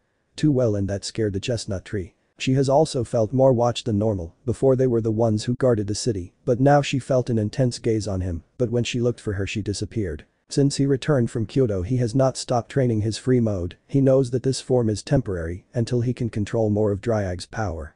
Elsha, his senpais and Ajuka had given him the key to his new path, now it was only up to him to continue moving forward. Free mode was incredible in Azazel's words when the brunette taught it to him. Being able to adapt and modify the armor according to the wearer's desire was very incredible. There were thousands of possibilities and freedoms that he could give that state. The fallen man's ideas had reached a new state for his artificial sacred gear. Issei and Dryag were feeling a little lonely after Elsha and the others left. But they were very happy that they can now rest in peace. His house had been remodeled by the Alliance. It was now a 4-story house. It was not the same as the Gremory residence, but it was very large. Issei asked a reason for this change. Gabriel explained that he wanted to spoil him a little since they have not related much. Issei simply accepted the queen's gift from him. Yup, that was already a lot for the brunette, although Griselda has reprimanded him for not being very respectful towards her lady, but she was worth it to him. Irina has been very attached to the brunette just like Riaz. They used any excuse to talk to him at the academy. But Irina, for some reason, sometimes looked at him as if he wanted to ask her something, but then regretted it. Then he would talk directly to her. On the night of the fourth day he had received a message from Griselda saying that on Monday he would have a very important mission. Issei hoped it would be a mission where he could fight to test the new forms of his armor. On the fifth day, a wild Azazel had appeared with a new series that was very famous in the Alliance and other factions. At first he didn't like it, but upon discovering her second purpose, he decided to accept it. It was already Saturday and it was the 6th day since he returned from Hyoudou. Azazel had already left after speaking privately with the brunette to tell him some things that were happening in the factions related to him. Nothing worrying, just that some still distrusted him, but he didn't care much. Currently, the chestnut tree was in the basement of his house, which served as a training ground. Next to him was Roswis, both of them doing a practice match. Issei was in his free mode trying new combinations. It's incredible. My magic can barely penetrate the armor, said Roswis as he breathed heavily. He had been bombarding the brunette with all the magic he knew. At first he didn't want to, but the brunette promised him an outing at the 100-yen store. The new runes that Dahlia gave me help a lot, Issei commented as the helmet of the great armor opened. The armor in question was a 4-meter-long one, quite thick, and had 2 handles on the boots that held it to the ground. My mother spoils you a lot, said Roswis while narrowing her eyes. As a gift for her advancement, Dahlia had given the brunette some runes of protection against magic. These were linked to the ones she had worn when she faced Loki. I couldn't tell you, Issei said with a shrug. He still remembers how Dahlia tattooed the runes on him and at the same time ran his hands over her body. He had to make a lot of effort not to do anything improper. And do you already know what kind of mission you will do on Monday? Roswis asked. She already knew that the brunette would be gone for a while. She had already arranged things with the academy for his absence. No idea. I just hoped it would be something entertaining, said Issei as he began to go to the stairs followed by the Valkyrie. By the way, do you know why Irina has been very distant? In classes she sends you looks that I can't understand, said Roswis next to the brunette. I don't know. I would have to talk to her, said Issei, internally worried about her crazy friend. They both headed to the first floor where the bathrooms were. Issei was immersed in his thoughts. He had a doubt that was bothering him a few days ago. He already stops thinking about it. White has been learning all about Ace. It's pretty obvious that he already has a replacement for the Juggernaut drive, exactly as Dryag said. Issei thought about his rival, he wondered if he has already achieved a new evolution, and if he hasn't. He hoped to make fun of him. He asked me if Faye has already been able to translate the text. Issei said to the air while he relaxed in the bathtub. Issei had asked the sub-podium mage to translate the text that he had found in the city where he was with Dahlia.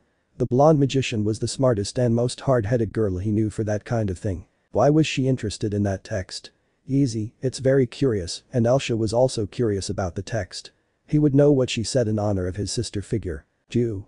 Floating around the bathtub was Tachmeru. Would you come with me or will you go to Kanto? Issei asked the mouse, who looked at him and made the sign that he chose the second. Well. Don't worry about my parents who will be protected from her. Go visit her calmly and take your time, said the brunette, knowing that the date where her little friend was going away for a while. Jew. The mouse raised his finger in tune and continued floating in the water. The chestnut tree and the mouse stayed a few more minutes in the bathroom, relaxing without discomfort. Issei headed to his room without worrying about anyone saying anything to him for going with only a towel. Issei entered his room and was surprised to see Irina sitting on his bed. The angel blushed when she saw him with only a towel. Why are you naked? Irina shouted as she covered her face. I'm not naked. Issei commented, resisting the urge to take off the towel to embarrass the angel more. She held back because she wanted to know that she was bothering her friend. That dress, the angel shouted, still covering her eyes. Issei slowly walked to her closet and took out her underwear, some shorts, and decided to be shirtless to bother the angel more. You can see. Said Issei. Irina uncovered her eyes but quickly covered them again when she saw that Issei was only in pants. You're still naked, Irina exclaimed. So what? We practically grew up together and took baths when we were little, said Issei as he sat in her chair. But now it's different, we're not children anymore, said Irina, looking at the chestnut's torso through her fingers. I'm still a child and you better get used to it since I'm very liberated when it comes to these kinds of things, Issei commented in a funny way. If he were the Issei of 4 years ago he would never have done that, but having a girlfriend who was very liberating, he ended up getting those habits. Irina took a breath and stopped covering her eyes, using all of her self-control to not think about bad things so as not to fall. I wanted to ask you something. Irina said, making Issei pay attention to her. I don't have a problem as long as it's not something too complicated, said Issei. It's something that Jan told me the day we faced each other in Kyoto. Saying that, Issei became serious. What did he tell you exactly? Issei asked seriously. Irina took a breath to ask what she had been thinking about since their return from Kyoto. Who is Eve? Irina asked, looking into Issei's eyes, who opened his eyes in surprise. It got interesting. Dryag was attentive to what the brunette would say. Ah. Well. Someday you were going to find out. Her name was Evelyn Lyabov. My girlfriend, Issei said, preparing for what he would say now. Irina was surprised to hear the word girlfriend, but the brunette said was and she decided to listen before saying anything. Eat something, LeFay, said Arthur, seeing his sister who was very focused on some books. I'm almost there. The blonde magician said distractedly. What are you doing, Naya? You've been with that for a few weeks now, Kuroka asked, looking at the books and notes that the magician had. A request from Issei-sama, said the magician, drawing the attention of Vali, who was eating her ramen. From the Sekiryuite. What exactly is it? Asked the Nekomata, interested. It is a text that Issei-sama asked me to translate. She found it in a very old place and believes that it has something to do with the boosted gear and the biblical god, said the magician, but after a few seconds she hid her hand. Face for what she said. Forget what I said, the mage shouted nervously as she put away her books and notes. You already screwed up, Arthur commented calmly. The biblical god? Vali asked, ignoring the pain that arose in his head for saying that word. Ugh. Issei-sama trusted me and I screwed up. The magician scolded herself. Bukaka, come on Faye, we won't say anything, said Biku, also interested. Well. I talked to Issei-sama when Vali-sama sent me to Kyoto to give the message to Cao Cao. He gave me a text to translate. At first I thought it was just something unimportant, but then Issei-sama told me. He said that it was possible that the text is linked to the first Sekiryuite and the biblical god, explained the magician. What makes you believe that? Vali asked, interested. The investigative side of him came to light. Well. Here, look, LeFay took out her cell phone which showed the photo of the mural where Viriano appeared on top of the Hydra and with the boosted gear in his left hand. Stand up to Sekiryuite, Naya, commented Kuroka. Issei-sama said that he may be your ancestor, but he doesn't care about that, he just wanted to know what the words on the mural said the magician. Base, search the database for that wielder of the Longinus type sacred gear, boosted gear. Vali mentally requested. Searching? Why this sudden interest? Albion asked a bearer of it. Just curiosity. The silver-haired man is happy. Information found. First wielder of the Longinus, boosted gear. Bearer's name, Viriano. Status, dead. The rest of the information is blocked by the owner. Bali's curiosity was piqued more. He has been interacting a lot with Ace, learning everything possible, and thanks to that he has been able to discard the Juggernaut drive from him. One advantage that Ace gave him was that he had old information from the previous Hyoudou Issei. The boosted gear and the divine dividing were connected, that's why he knew that his rival was alive when the Loki incident occurred. It didn't take him much to understand how Ace worked, it was like an intelligent computer. He was quite surprised that he couldn't know a little more about the information that the first bearer had. He had already heard about this owner, he assumed that it was the biblical god himself who blocked that information. Have you been able to translate it? Vali asked, emerging from his thoughts. Until now I was able to decipher some characters that cannot be understood. Issei-sama has found a very good challenge for me, said LeFay looking at the photo. Tell me when you have it, I'll go with Hyoudou Issei myself. That surprised everyone, even Fenrir looked curious at Hakuryuku. Okay. LeFay said curiously. Is it because of her? Albion asked. She wants to be with him. I prefer him to be away from what's left of the hero faction. Vali answered, looking at a girl who looked at him without any emotion. Do you want to stop being a celestial dragon? Vali remembered the question that the girl who was looking at him told him. At this moment I cannot answer you, when I have the answer I will tell you, office. Vali thought looking at the girl. Issei was looking at the quiet arena. A few minutes ago she had finished explaining to the angel who Eve was. The brunette didn't say anything in the entire story. I understand. Thank you for being honest, said Irina, breaking the silence. Thank you for listening to me, Issei said calmly, but Irina knew that Issei was hurt for talking about it. Han. Can I hug you? The brunette asked timidly. Issei just opened his arms and quickly caught his friend who was hugging him tightly, regardless of the fact that the brunette was shirtless. I don't deserve to be your friend. I'm bad for leaving you alone. I'm so sorry. Issei could feel Irina's tears on her shoulder. Don't worry. At first I was angry with you for simply leaving, but that's already the past, now I focus on the future and the present, said Issei, caressing the angel's back. Irina separated herself a little from the brunette without finishing the hug to look directly into her eyes. I promised to never leave you again. I want to be with you no matter what. I ask you please to let me be with you, the angel asked with tears in her eyes. Heh. Do whatever you want, Issei said, smiling slightly. They both stared into each other's eyes, neither of them moving. Irina took courage and slowly closed her eyes, approaching the brunette's lips. Issei's heart was going to its maximum capacity, he slowly began to approach the angel. He was going to close his eyes, but for a second he saw her, the girl he had fallen in love with, the one who was still in the heart of her. Irina opened her eyes when she felt the brunette's lips on her forehead. Slightly disappointed, she turned away from the brunette who had looked away from her. Don't think badly. I'm not ready for that yet, Issei said without looking into her eyes. No. I'm sorry, I got carried away and didn't take your past into account, even though you just told me Irina separated from the brunette. Oh, look at the time, the girls must be waiting for me. Say hello to your parents, see you later, Irina said quickly, and ran out of the room. She left the brunette with a bad taste in his mouth, knowing that Irina was hurt for not reciprocating him. There's Eve. I'm stupid, said the brunette into the air. It was already Monday and the brunette was in his math class, completely ignoring the teacher, thinking about the mess he made with Irina and the mission they would tell him today. I know I'm not the one to say it. But I think it's not bad that you want to move forward and leave the past behind, Ryag said to his companion who sighed. I know.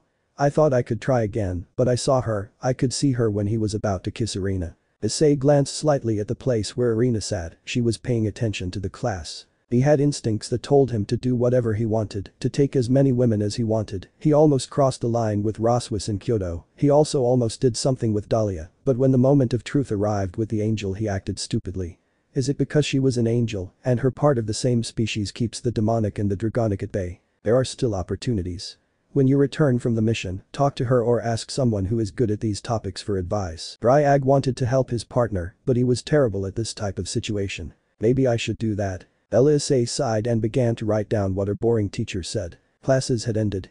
The brunette was going to go to the CIO, but Azazel told him to go back to his house because Gabriel was waiting for him. She was walking calmly towards his house, still thinking about the stupid thing he did on Saturday. After that day he did not leave his house, more specifically the basement. He spent his time training and only went to eat, bathe and sleep. At no time had he met or spoken to Irina again. Welcome, heard the chestnut tree. He hadn't realized that he had already arrived at his house.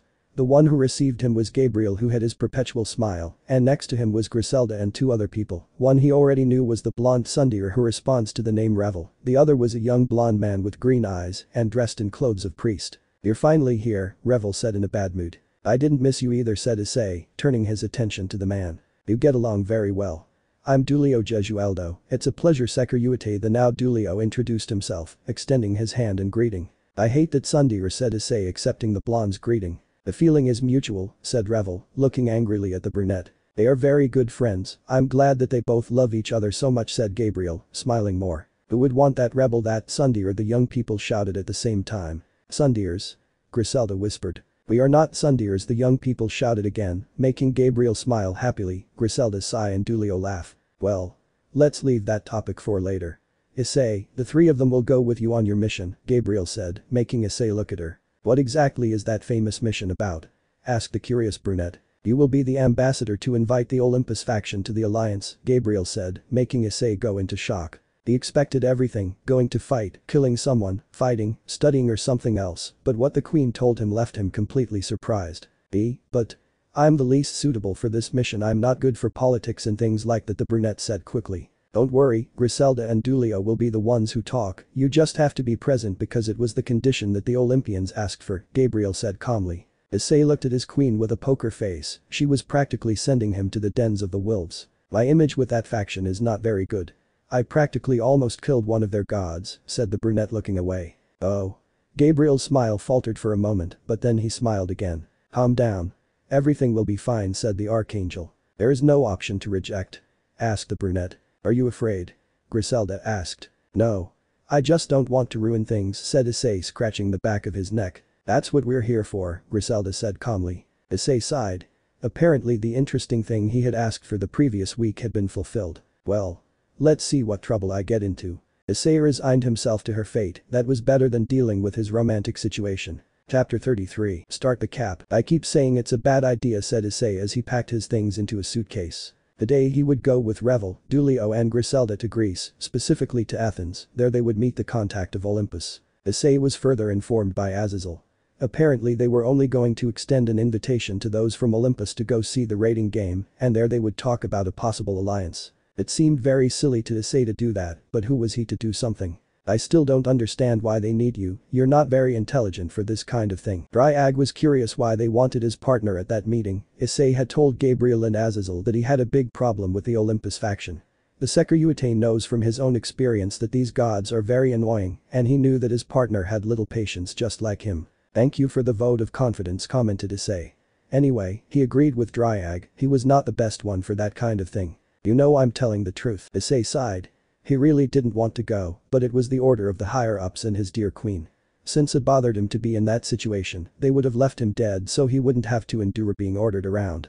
Spending almost 4 years of freedom has made him hate being bossed around. Now without the voice of reason, which was Elsha, the dragon and the hybrid were going to get into more trouble than usual. Issei only agreed to be calm, only because Elsha told him to, and because his parents were in the matter. If it were up to him he would have been gone a long time ago. While he was having a good time there, he couldn't help but remember that he had a leash around his neck. He had to ask permission if he wanted to leave or do something, and that bothered him a lot. Have you seen Tynged? Issei came out of his thoughts when he heard his mother enter his room looking for the little mouse. Tynged is going to attend to some personal matters at this time, he will return in a few weeks, Issei said to his mother who sighed. What a shame. He makes very good company said the older brunette. Are you leaving today? Yumi asked with concern. Yes. I don't know why they want me in that place, but you already know that I can't disobey the high hands. Issei said without enthusiasm. Yumi only hugged him to give him strength, she knew that her son only did those things of obeying for her and her husband. I like that now you have something resembling friends, I'm glad you're home, but if you don't feel good doing that, you can go and live as you like, you know that we will be proud no matter what choice you make, she said in a motherly way while caressing the younger brunette's cheek. I will continue to be here as long as you are well, apart from that I already made it clear that I will not do anything that I don't want to do, Issei said with a half smile that his mother reciprocated. Now Yumi was helping her daughter pack. They would leave tonight through a magic circle. It's not fair. Riaz murmured while she was in the CIO. She was upset. He could finally be with her love interest, but now they want to send him away from her. My sensors indicate that Riaz-sama is upset, commented Ultron standing on the left side of Ria's desk. Our capricious mistress is upset because they took away her favorite target to harass, said an amused Akeno on the right side of Ria's desk. Damn Azazel, damn Angel, damn Sundir. I should be with Issei and not those angels and the brat Phoenix. The Redeed muttered angrily. She already knew that Revel was going to accompany Issei, and she didn't like her. She had found out that the youngest sister of the Phoenix family had been training herself on how to be a good wife, and that bothered her. The situation. How to say it, Hyoudou said complicatedly, seeing the dark aura that surrounded the king of her. Butchu is scary. Gasper whispered from his box. I understand. Ria's Butchu is jealous, said Zenobia, as if she had solved the greatest mystery in the world. Zenobia-san. Asia denied seeing the blue-haired girl's expression of victory. Everyone looked complicatedly at the Gremory heiress who continued to do her paperwork, even with her dark aura surrounding her, and mumbling things that are difficult to understand even for demons. The Gremory group stopped seeing Ria's because the CIO door opened abruptly. An angry-looking Arena entered the room. Lest Phoenix Drell. I hope those pigtails burn when you use your rotten fire. Issei traitor. Insensitive. Gabriel Sama bad. Griselda-san bad too. Everyone is stand in the way of my search for destined love. May divine judgment fall on all those who stand between Issei-kun and me, said an angry Arena while she did not greet anyone and sat next to Kaneko, who began to tremble when feeling the sacred aura of the angel. Irina. Zenobia tried to say but was struck down by the deadly yet sweet look of the pigtailed brunette. What? Said the angel directly. Why your wings. They're flashing. The knight said with fear, pointing to Irina's wings that had appeared and were flashing between black and white. HMP the angel just closed her eyes and stopped thinking about the deaths of the people who wouldn't let her be with her Issei-kun. It's good that you are together. A new voice caught the attention of the young people in the robot. Azazel. The Redeed said angrily. Come on. There's no need to get angry about that, apart from the fact that you didn't advance anything in your relationship with Issei, said Azazel, taking a seat in an armchair. Rhea sighed. The fallen one was right, he had not yet made more progress with the Securitate. He has only spent time at the CIO, a few talks when she went to visit Yumi, and some practices that she herself requested to improve her new form of power. Has Michael Sama given me permission? Irina asked the fallen hope. No. He prefers that you stay here, said Azazel, smiling slightly. The angel was disappointed. Although she was hurt with the brunette for not having reciprocated the kiss, after thinking about it better and reviewing the story she told him, she realized that her anger with the brunette was silly. That's why she wanted to be with the Securitate to talk better. I come to talk about the future raiding game against Bale. The entire room fell silent upon hearing the fallen man. But the addition of Mayauga. Azazel began to say, but Riaz interrupted him. It's Ultron, the Redeed corrected, making the fallen man sigh. Well. With the addition of Ultron, the chances of victory against Bale increased a lot. Not only is it because of Ultron, but also the other pieces and their new training give them more chances. The battle in Kyoto has given them more experience than they can be used in the raiding game, said Azazel looking at the Gremory nobility. How are you doing with the synchronization? The fallen man asked Riaz. 87% this week. I asked Issei for a little help and I was able to increase the synchronization a lot, plus Ultron learned and adapted some ways of fighting, Riaz reported. That's good. Akeno. Said the fallen one and then saw the Gremory queen. I have been able to combine it completely. I have also increased my other battle capabilities upon Ria's recommendation, Akeno said, and the fallen man nodded satisfied. Asper? Asked the fallen man, looking at the box. I can do it for 30 seconds. The transvestite's voice was heard from the box. That's good. Better than the previous 10 seconds, Azazel said satisfied and then looked at the other bishop. I was able to do what you told me. In Kyoto I couldn't be of help, but that taught me the lesson to do it, and now I can do it. As long as I don't have allies around, I still can't make it distinguish between allies and enemies, he said. Asia this time was deadly serious, revealing the sensitivity of the issue. The only thing left to do is continue training. Well done, the fallen man congratulated the ex-nun. Zenobia, said the fallen one. I have no problems with the fragments, Irina and Kiba have helped me with that. The Securitate has shown me my mistake in Kyoto. I have decided to deal with Durandal myself and not depend on Excalibur's function, said Zenobia taking it. The fallen one smiled satisfied. And it is a good path. This way you show that you are a worthy carrier of Durandal, said the fallen one and then turned his gaze to Hyoudou. I already have everything ready. I have been able to reach my goal and surpass it by far, said the knight, and Azazel nodded. I congratulate you all on your progress. The raiding game will be this Saturday. I suggest you polish all your skills, both physical and mental. You will face a monster and its nobility. You should not trust yourself, said the fallen man to all the nobility. Gremory. Isn't it easier to go in a magic circle? Issei asked, seeing a plane that was preparing to fly. It was almost 11 p.m. Issei along with Revel, Griselda and Dulio were in a private airport created by demons. We cannot go from one country to another using magic circles, especially if it is a territory dominated by another faction, said Griselda calmly. Don't complain, Issei-sama. You should get used to this kind of thing since your position in the alliance is very important, said a calm Revel while writing things in her notebook. I don't remember having accepted such an important position.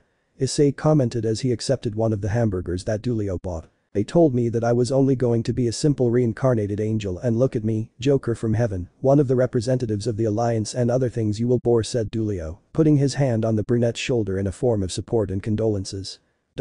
Is it too late to escape? The brunette asked into the air. Very late, said Griselda. The group of angels, hybrids and demons were already on their way to their destination. Since it was a private plane they didn't have to put up with the other passengers, and that was very good for Issei. Issei-sama. By orders of Mr. Lucifer, Mr. Michael and Mr. Azazel. I, Revel Phoenix, was assigned to be your personal secretary.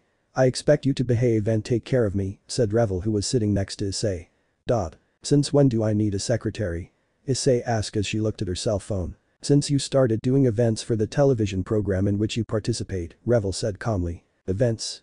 I didn't go to any events, said Issei, now looking at the blonde. The double has done it for you.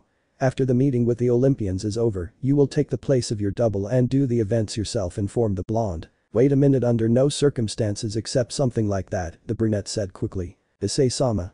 I know these words are hard for you, but the demonic faction hates you, and even more so the closed-minded ones, some of the fallen ones too, and with the angels that has already been fixed, thanks to the fact that you are Mrs. Gabriel's ace. Many still call him a terrorist and possible enemy. I suppose Mr. Azazel has explained the reason for the program, said Revel, looking directly into the brunette's eyes. He said it was to be accepted in the public and be a future asset for a political party against the council that does not want the demonic faction to advance, said Issei, remembering what the fallen man told him. That's right.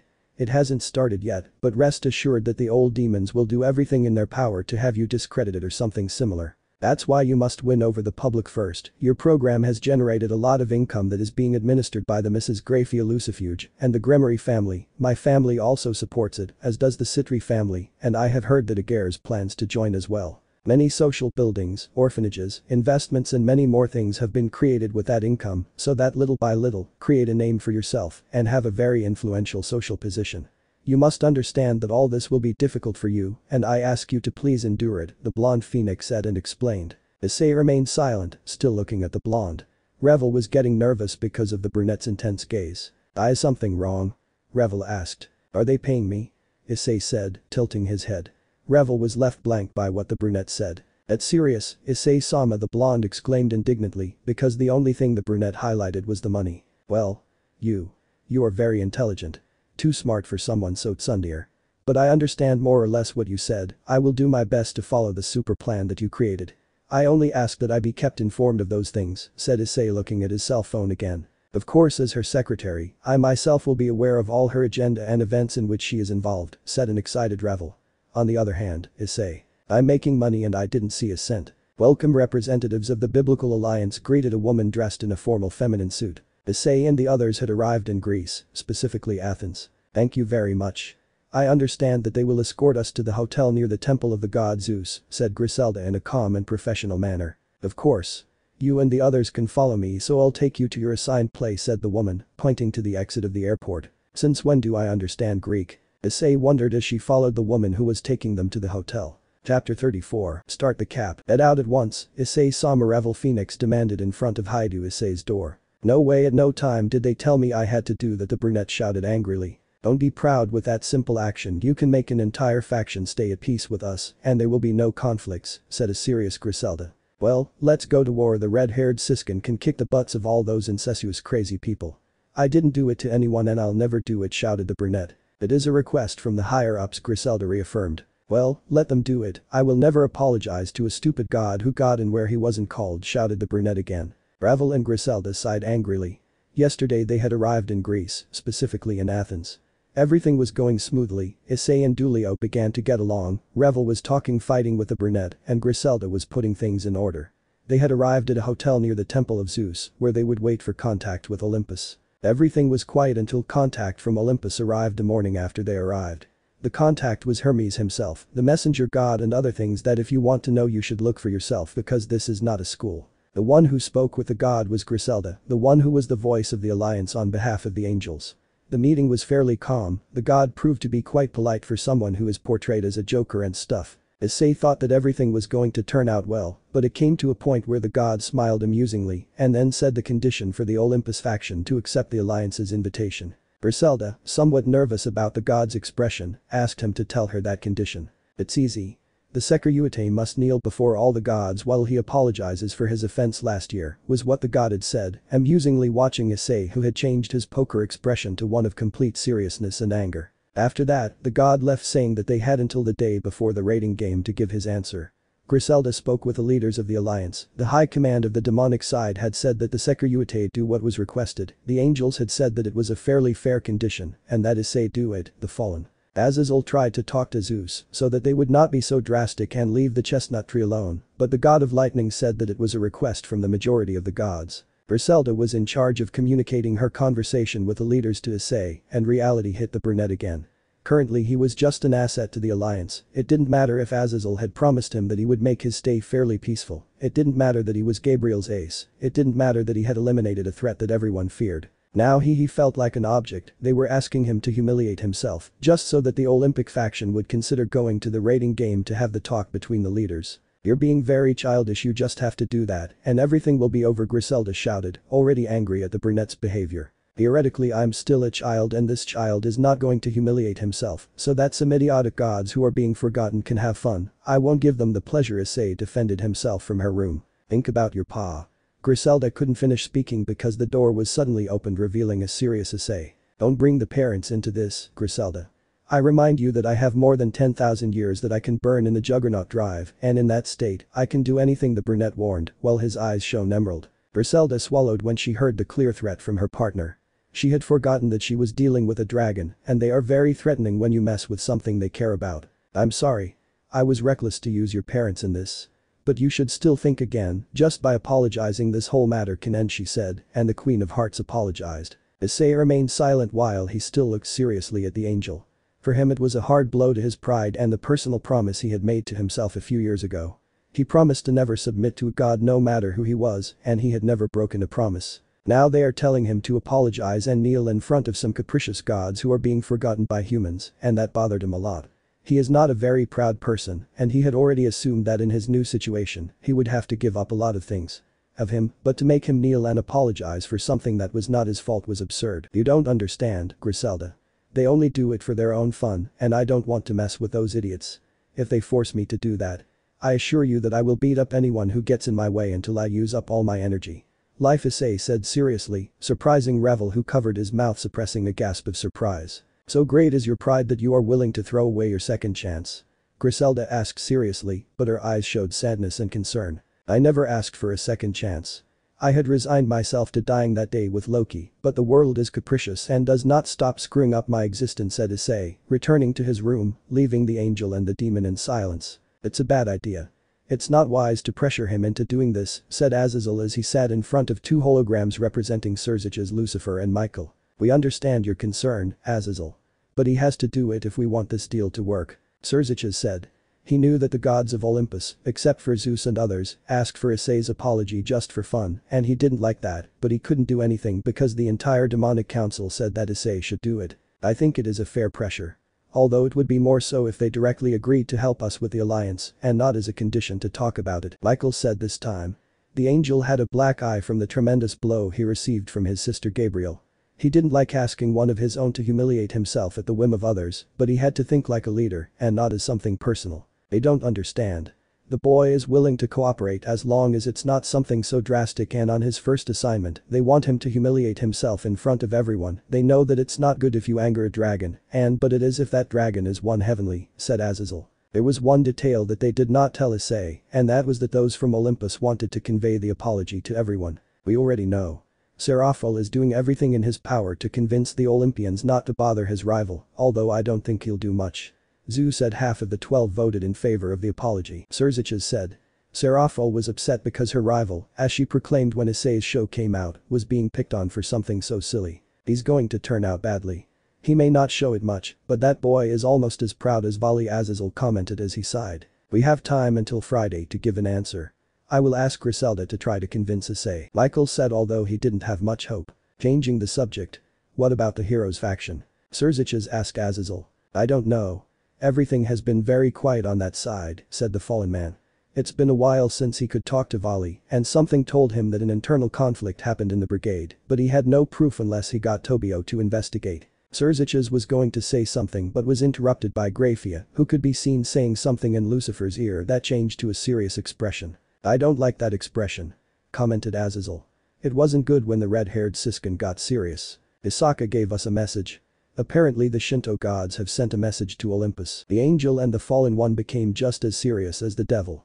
They knew that in the Shinto pantheon there was someone who was especially interested in Issei and could cause problems if something happened to the Sekiryu. Ah, how troublesome," commented the fallen one while he sighed. "I just hope it's nothing bad," Michael said with a worried expression. The other two leaders wanted to think alike but did not have many expectations. The god Zeus was serious while in front of him was a hologram of a beautiful woman. Said woman had long golden hair, eyes of the same color as her hair, and they shone with her own light, and she was dressed in a white yukata with touches golden. The god would normally already be flirting with the beautiful woman, but her expression was not friendly at all. "I think this is the first time we've spoken directly," he began to say the woman in a serious but calm manner. "That's right. And what is the reason for this conversation?" the god asked bluntly. "I recently received news that I don't like," he began to say the woman. "And what is that news?" asked the god. "That my dear Sekiryu is being bothered by his pantheon," he said directly to the woman as he sharpened his gaze from him to the god who kept his gaze on the woman. "So that's it?" "That's right. The red celestial dragon has come with the biblical alliance as messengers. They have invited us to their raiding game event, but the young dragon had attacked one of mine. I wouldn't mind since the dragon is someone young, but my brothers and children have demanded that the Red Emperor Dragon apologize publicly and to maintain order. I had to accept, the god Zeus said and explained. "I understand his position, but I kindly ask him to accommodate this request, since the Sekiryu is someone very important to me and I do not like to be bothered," the woman said calmly. "Unfortunately I will not be able to accept his request."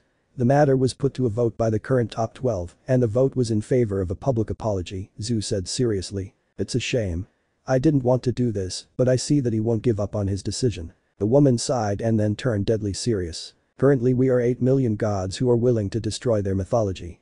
I hope this incentive is the right one for you to reconsider your decision." Zeus's hands clenched as he swallowed. "Would you go that far for a simple child?" Zeus asked, trying not to show his nervousness. "Of course. I hope my request is heard and accepted.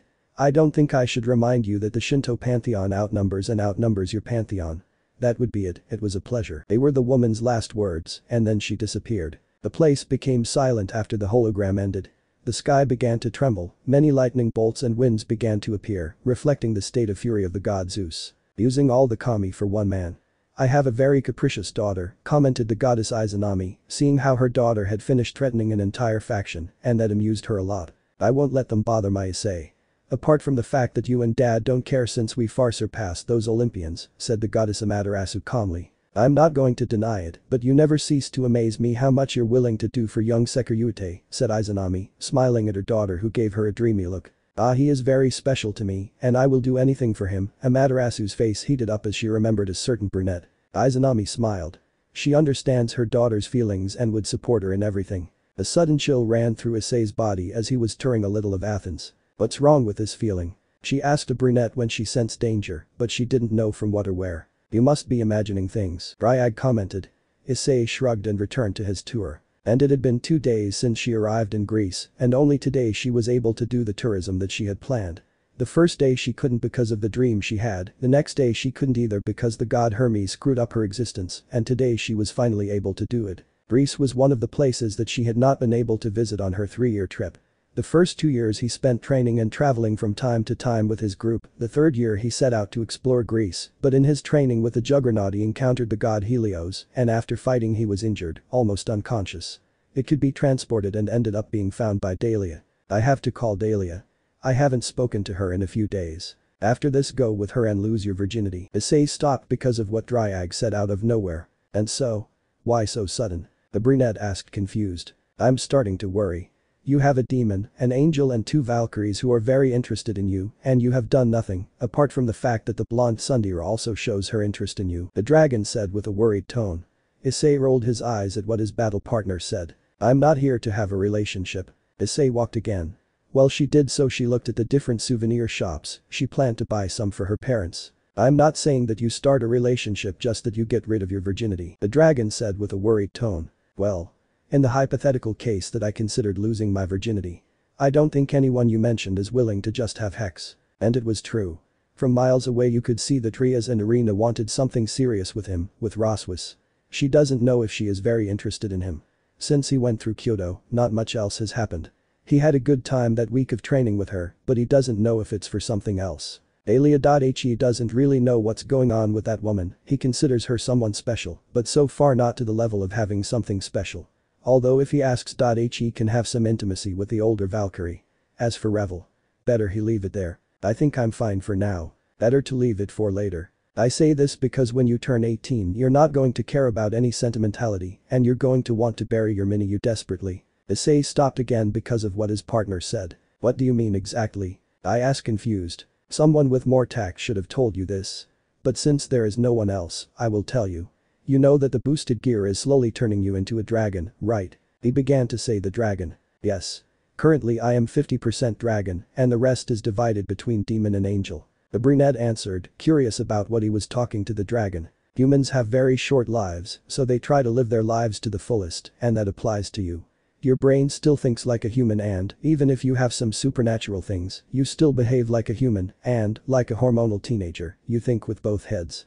For now you control it, but when you reach 18. It will be entertaining to watch haha. The dragon said in a funny way. A better explanation.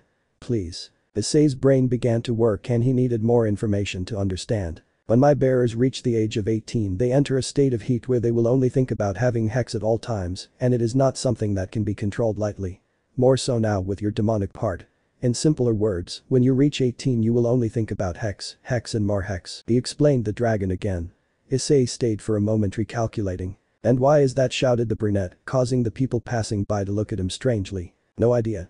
I am not the one who made humans and I am not the one who controls these kinds of things, he said calmly the dragon. Issei sighed to calm the headache that was about to start. And why do you want me to have hex now if it's going to happen when I turn 18? He didn't feel comfortable with that, but if it's going to happen to him that means it also happened to his family. So you can get used to the feeling. You have to learn everything you can before your heat starts, and he sighed again. Was his life destined to have all kinds of strange situations? Issei-sama. Issei snapped out of his mental dilemma upon hearing his name called. He turned around and saw Revel that she was dressed casually in black jeans and a lavender t-shirt and a white jacket. She was carrying some bags that the brunette assumed were clothes or something similar. Hello. Shopping? The brunette asked to start a conversation. That's right. Mom asked me for some things. I'm also sightseeing, this is the first time I can go to a new place alone, said the blonde calmly. Can I help you? Issei pointed out the abnormal amount of bag that the young phoenix had in both hands. If she doesn't mind. The blonde said slowly. Issei took the balls and they both began to walk through the streets of Athens. And you? Are you going to buy something? Revel asked. I was thinking of doing it but something distracted me. Said Issei trying not to think about the talk he had with Dryag. Issei-sama. Revel caught the brunette's attention. I was wondering if after this meeting and the rating game. Would you like to go to my house to eat some cakes? Asked the blonde, trying not to look at the brunette. Well. I have no problem, said Issei, watching discreetly as the young blonde smiled with a small blush. I would also like if you could help my brother get out of his depression, said Revel hopefully. Your brother? Ah. The crazy one who traumatized the day I kidnapped the tomato Itaku. Issei reminded the blonde that she wanted to marry Riaz and he ruined everything. Tomato Itaku. It looks good on him, said Revel in a funny way. She has a stalker character, but I stopped using it, commented the brunette making the blonde laugh. So, I'm counting on you? Revel asked. Yes. As long as there is food, the brunette accepted and Revel smiled more. After that. The young couple continued walking the streets of Athens until lunchtime arrived and they returned to the hotel. I'm thinking about buying the restaurant where I work. It was already night in Greece. Issei was in his hotel room where she was staying and now she was talking to Dahlia through a communication circle. Are you tired of being an employee that now you want to boss everyone around? The brunette asked while he changed the channel on his TV. It's not that. Except that the owner has said that he already wanted to retire and did not have any family to leave the restaurant to. I still have the money you gave me and I have saved all this time. I will try to buy it and if there is more left over I may improve the place, the Valkyrie said. You know I can lend you more money if you want, said the brunette. He didn't like that his friend Valkyrie was having money problems. My pride as the eldest forces me not to depend on the money of someone who could be my son. I can handle myself. Issei smiled at that. Okay. But she asks for my help if you need it, said Issei. Whatever you say, Dad, the Valkyrie said ironically because of the brunette's concern. If you think about it. I might be the father in our relationship, said Issei in a funny way. You would like to. And how are you going with your conquest over my dear daughter? Alia changed the subject, making Issei sigh. Ross and I are just friends, said the brunette, knowing that even if he said that he would not free himself from the older Valkyrie. Whatever you say. You know I'm available for a threesome. A slight blush appeared on Issei's cheeks and, from the laughter that could be heard through the magic circle, Dahlia knew that she was embarrassed. A normal mother would be worried about her daughter. Said Issei after recovering. And I do. That's why I know she'll be fine with you. Apart from the fact that you already imagined the scenario between Ross, you and me. And don't deny that I know you well enough to know some of the things you think, the Valkyrie said amusingly. Issei sighed, that woman gave him headaches. And how are you doing with your mother? Issei asked to change the subject. Well. Ross already told her that she's hooking up with me now. I plan to talk to her when I buy a house of my own and not the temporary place where I am staying. Issei frowned upon hearing that. You still don't get a place of your own. Why didn't you tell me? Issei said, slightly angry because her friend didn't live in a place of her own. I want to get things on my own. I already depended on you a lot when we met and I don't want to continue abusing your kindness. You know that doesn't interest me. I will always help you, it doesn't matter if it's yours, just ask and I'll help you, Issei said seriously. If you continue like this I won't be able to help but fall madly in love with you. Apparently you still have the gift of making defenseless ladies fall in love without meaning to. The brunette sighed at the Valkyrie's words. Just tell me if you need anything. It doesn't matter what it is, said Issei, ignoring Dahlia's mockery. A few nights of passion and it would be so good. Issei cut the call because he knew what was coming. Damn woman. The brunette whispered, trying to ignore the mental images he was imagining. You've got to be kidding, exclaimed a middle-aged man with short brown hair, golden eyes, and dressed in golden armor with a black cape. I'm not doing it. We will leave the red celestial dragon alone, and it is my last word, said a serious Zeus as he looked at the brown man. You're going against the vote. The red dragon must pay for what he did to me, the man demanded as he raised his aura. You will do as you are told, Helios. You will do nothing against the red dragon, and that is my last word, said Zeus as he returned to his resting place. The god Helios stayed in that place cursing his god, his leader. The red emperor dragon will pay me. I don't care if you say old man. But that thought. Helios left Olympus, he had to plan things for tomorrow. Things are getting interesting. In the place where the gods were arguing, a young woman with scarlet hair appeared and next to her floated an emerald gem. Special. The mouse and the swordswoman start the cap and. Are we there yet? Asked a bored Eve while she was in the arms of Issei who was flying with Dryag's wings. This is the 6th time you've asked. Said Issei as she sighed. She had been flying for 2 hours and Eve didn't stop asking. He was in that place looking for someone who caught his attention after Arthur told him a rumor about a woman who hunted the ancient demon faction and, since he had a hobby of annoying those uptight people, he wanted to talk to that hunter and if possible, give him the invitation to join your group. Although it was also so that Eve wouldn't feel too alone since she was the only woman in the group. But we've been in this place for a long time. It's quite far from civilization and I don't feel anything supernatural apart from the animals and some fantastic beings, said Eve, making circles on Issei's chest. One more round and. Issei couldn't finish because he had to dodge many shurikens, which were going very fast and he could barely evade them. In the woods, Belzerd warned and Issei quickly plummeted towards the forest. Let go of me, Issei did not hesitate and let Eve fall. The air around the teenager began to gather and stopped her fall. Issei was behind her, both of them already on the ground were on guard. Activate the countdown as a precaution. The boosted gear made its presence known and the number 30 appeared on the artifact's gem. Back. The brunette reacted quickly, turned around and used the boosted gear in the form of a shield to protect himself from a katana. He cracked the sacred gear. Issei opened his eyes in surprise when he saw how his boosted gear had been torn by the katana of his attacker. Stand back and size up the enemy, Elsha said seriously. Burst. The countdown stopped, a large wave of pure energy shot out from the boosted gear and pushed the attacker away. The attacker disappeared instantly and Issei jumped until he was next to Eve. I barely feel her presence. The young woman said seriously while a magic circle appeared in her hand, ready to fire at any moment. We are the same. Issei resumed the countdown while he looked around attentively. That out. Issei and Eve jumped when they heard Dryag. The place where both young men were was bombarded by multiple shurikens. Use the hiding trees and mix with the energy of the place. It will be difficult to catch him, Belzerd said seriously. Then. I will remodel the place. A powerful aura surrounded Issei and it took the form of armor. Welsh Dragon Balance Breaker. The Hyoudou's armor made its appearance and she quickly began to do her characteristic boosts. Boost boost boost boost. Eve the young woman quickly understood what the brunette was going to do and was quickly surrounded by a dome of earth that was loaded with all her power to withstand the impact. Poor nature. Elsha commented when she knew what her silly little brother was going to do. Issei shouted and all the increased power was released, everything around her was expelled, the trees were uprooted, and the earth was removed. Everything within a 50-kilometer radius was crushed or expelled by the explosion of Issei's aura. And again everything destroyed. Eve's shield barely stood after the explosion. I think I missed it a little. Issei whispered, breathing a little heavy and looking at the destruction he caused. I know you're excited about having achieved balance breaker, but there's no need to overdo it, Eve said reproachfully. I'm sorry. Issei couldn't finish apologizing because his stomach was pierced by a katana. Issei, Eve shouted horrified. Don't lose concentration, Issei, even though he was impaled, took the katana so that his attacker couldn't flee. He looked up and saw with surprise a woman in her 25-30s, long dark violet hair tied to her back. A ponytail, her eyes matched her hair, and she was wearing the top part of a pink battle kimono. How big? Issei couldn't ignore the breasts of the woman who wanted to kill him. You're bleeding to death, Elsha shouted, breaking Issei out of her fantasies. Due on the woman's shoulder there was a mouse. The rodent quickly ran for the woman's sword to attack the chestnut tree. Issei didn't believe that the simple mouse could do anything to him, so he ignored him and proceeded to attack the woman who hadn't let go of her weapon. Due the brunette was surprised to see how a small kodachi appeared in the rodent's hands, and he pointed it towards the opening that was in the armor on his neck. Let go. Issei dropped the woman's katana and quickly walked away before the rodent met her goal. Ugh. This hurts. The brunette put pressure on the wound in his stomach. It didn't come cheap for him to distance himself from the woman like that. Take this. A burst of magic was fired by Eve.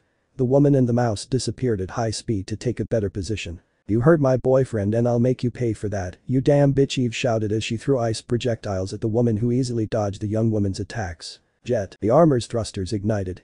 The woman was forced to dodge Issei's attack, but she was not unharmed because the brunette's aura hit her. Dragon shot. The Sekiryute's signature attack was launched towards the woman who was a little dazed by the previous aura hit. The shot hit the woman, creating a large wall of smoke and dust. The smoke produced by the dragon shot explosion disappeared and both teens saw that the woman and the mouse were nowhere to be found. That bitch ran away, Eve exclaimed very angrily. The mouse.he had a knife. Issei still couldn't believe that he was almost hurt by a rodent. You should close the wound. Dryag was right, the wound on his stomach was bothering him a lot. Damn woman. How dare you touch something that is mine? When I see her I'm going to kill her. Issei had a poker face as he watched how her girlfriend was spinning around the campfire while he whispered some things. They were still in the forest where they fought against the woman and the rodent. He still didn't believe that a mouse almost hurt him, but he forced himself to believe it, another thing on the list of crazy things that make up his life. Currently it was night, both teenagers had set up camp a few kilometers away from the great disaster that the chestnut tree caused when fighting against the woman and the mouse. Eve was still angry that the woman dared to touch something that was hers and was still swearing revenge. Issei didn't know whether to feel good because his girlfriend loved him enough to threaten someone or to feel like an object because the girl treated him like her property. If that's what you like about the crazy woman. She couldn't deny it. Something about that crazy personality attracted him too much. Now that I think about it. All male carriers are attracted to crazier strong-willed women. The strongest wielder of her time, Elsha, commented. Well. Everyone knows that the boosted gear starts dragonifying the wearers as soon as they wake it up. Male dragons have a tendency to attract tough-tempered females or something like that, Tenon told me. You are a dragon and you do not know the behavior of your race. Issei said mentally, and inside the laughter of Elsha and Belzard was heard. I was only interested in becoming strong and fighting. The dragon defended itself. What personality did Albion have? The brunette asked gracefully. Do you want a headache? Issei just laughed at Eve's doubtful look, who had finally calmed down and was now sitting in front of the campfire. What are you laughing at? Asked a teenager. From Drag. Apparently he attracted her destined partner. The teenager said with grace, but he ended when he felt a horrible headache. You can't stand anything. Issei was massaging his temple to calm her pain a little. Impertinent brat, the dragon said, cutting the mental communication. Don't bother the celestial dragon, said Eve as she put fuel on the fire. He does the same thing. The brunette defended himself as he got closer to the young teenager. How is your wound? Eve asked, lifting the brunette's shirt to see if the bandages had not loosened. You know I heal quickly, she said without further ado. I know, but that doesn't mean that you're still hurt. The young woman tightened the bandage, bringing out a muffled moan from the brunette. Crybaby. She finished adjusting the blindfold and walked away from the brunette who adjusted his shirt. Wait until they pass you through and we'll see if you can handle it, said the brunette.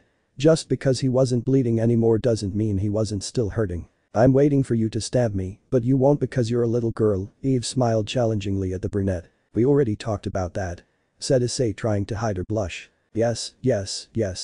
No hex until you can control your instinct, said the Russian, rolling her eyes. Apart from the fact that we are still young for that, said the brunette while he took out some potatoes from the backpack that his girlfriend had previously summoned. We both kill, steal and are terrorists, what's wrong with a little hex?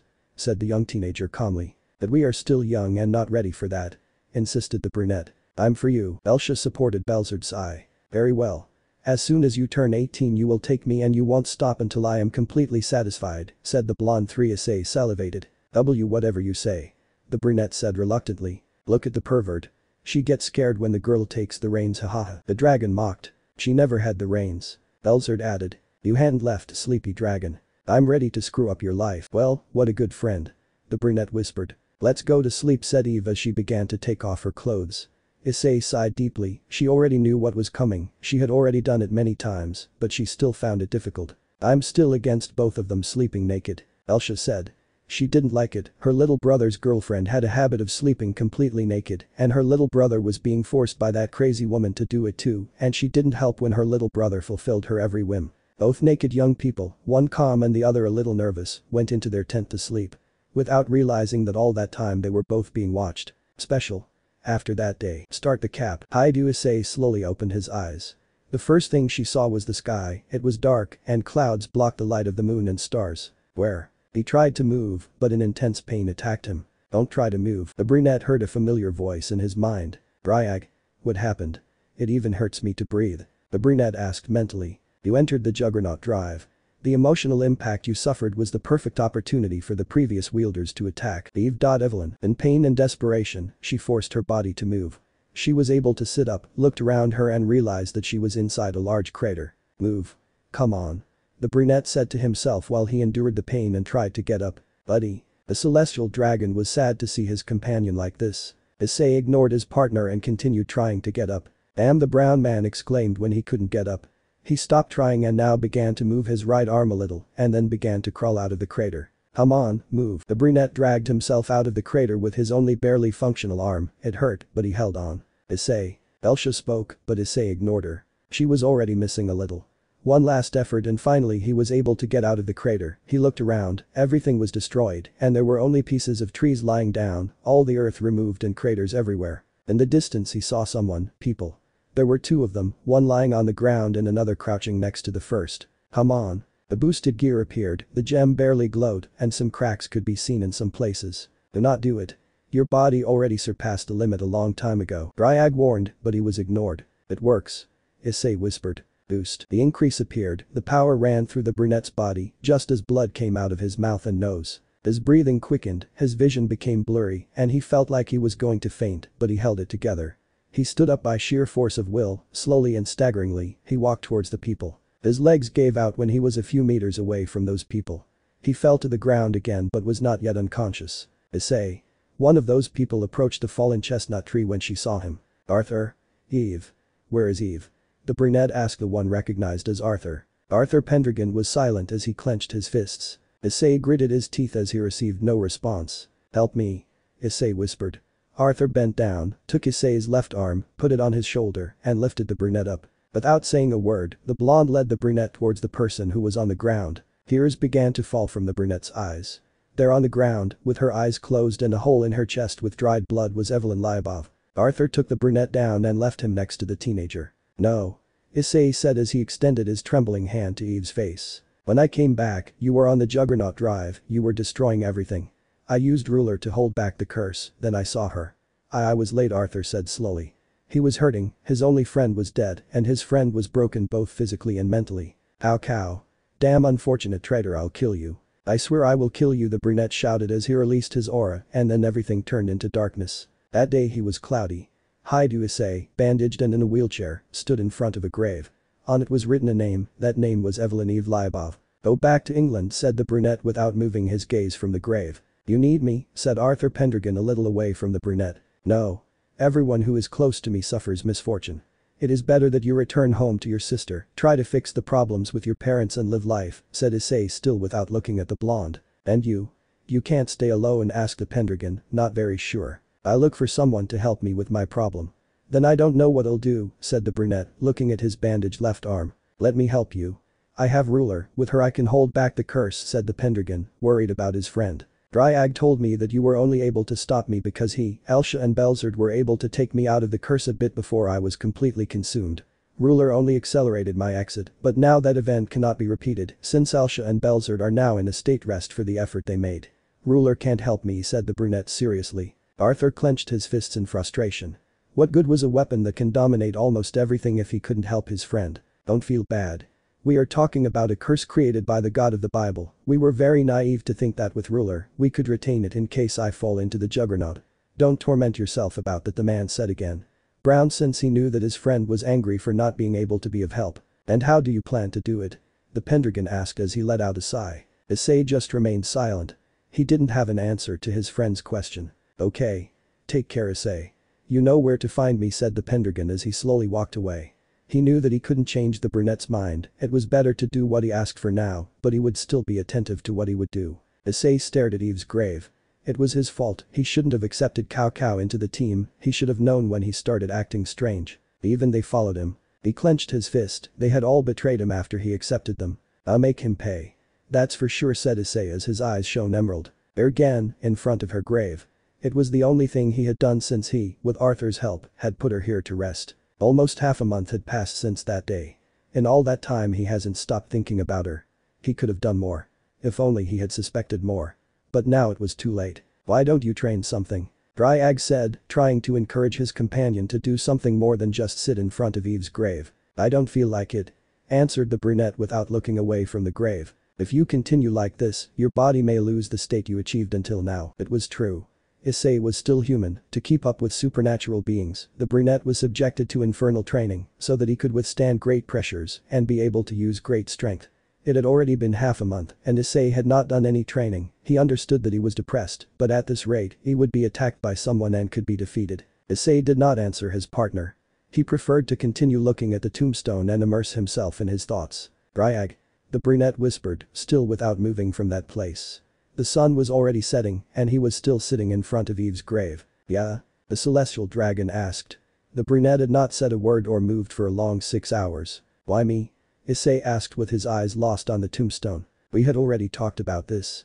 It will always be the same answer. Dryag knew what his partner was asking him, he was asking why he got the sacred gear, someone without talent or something that makes him special.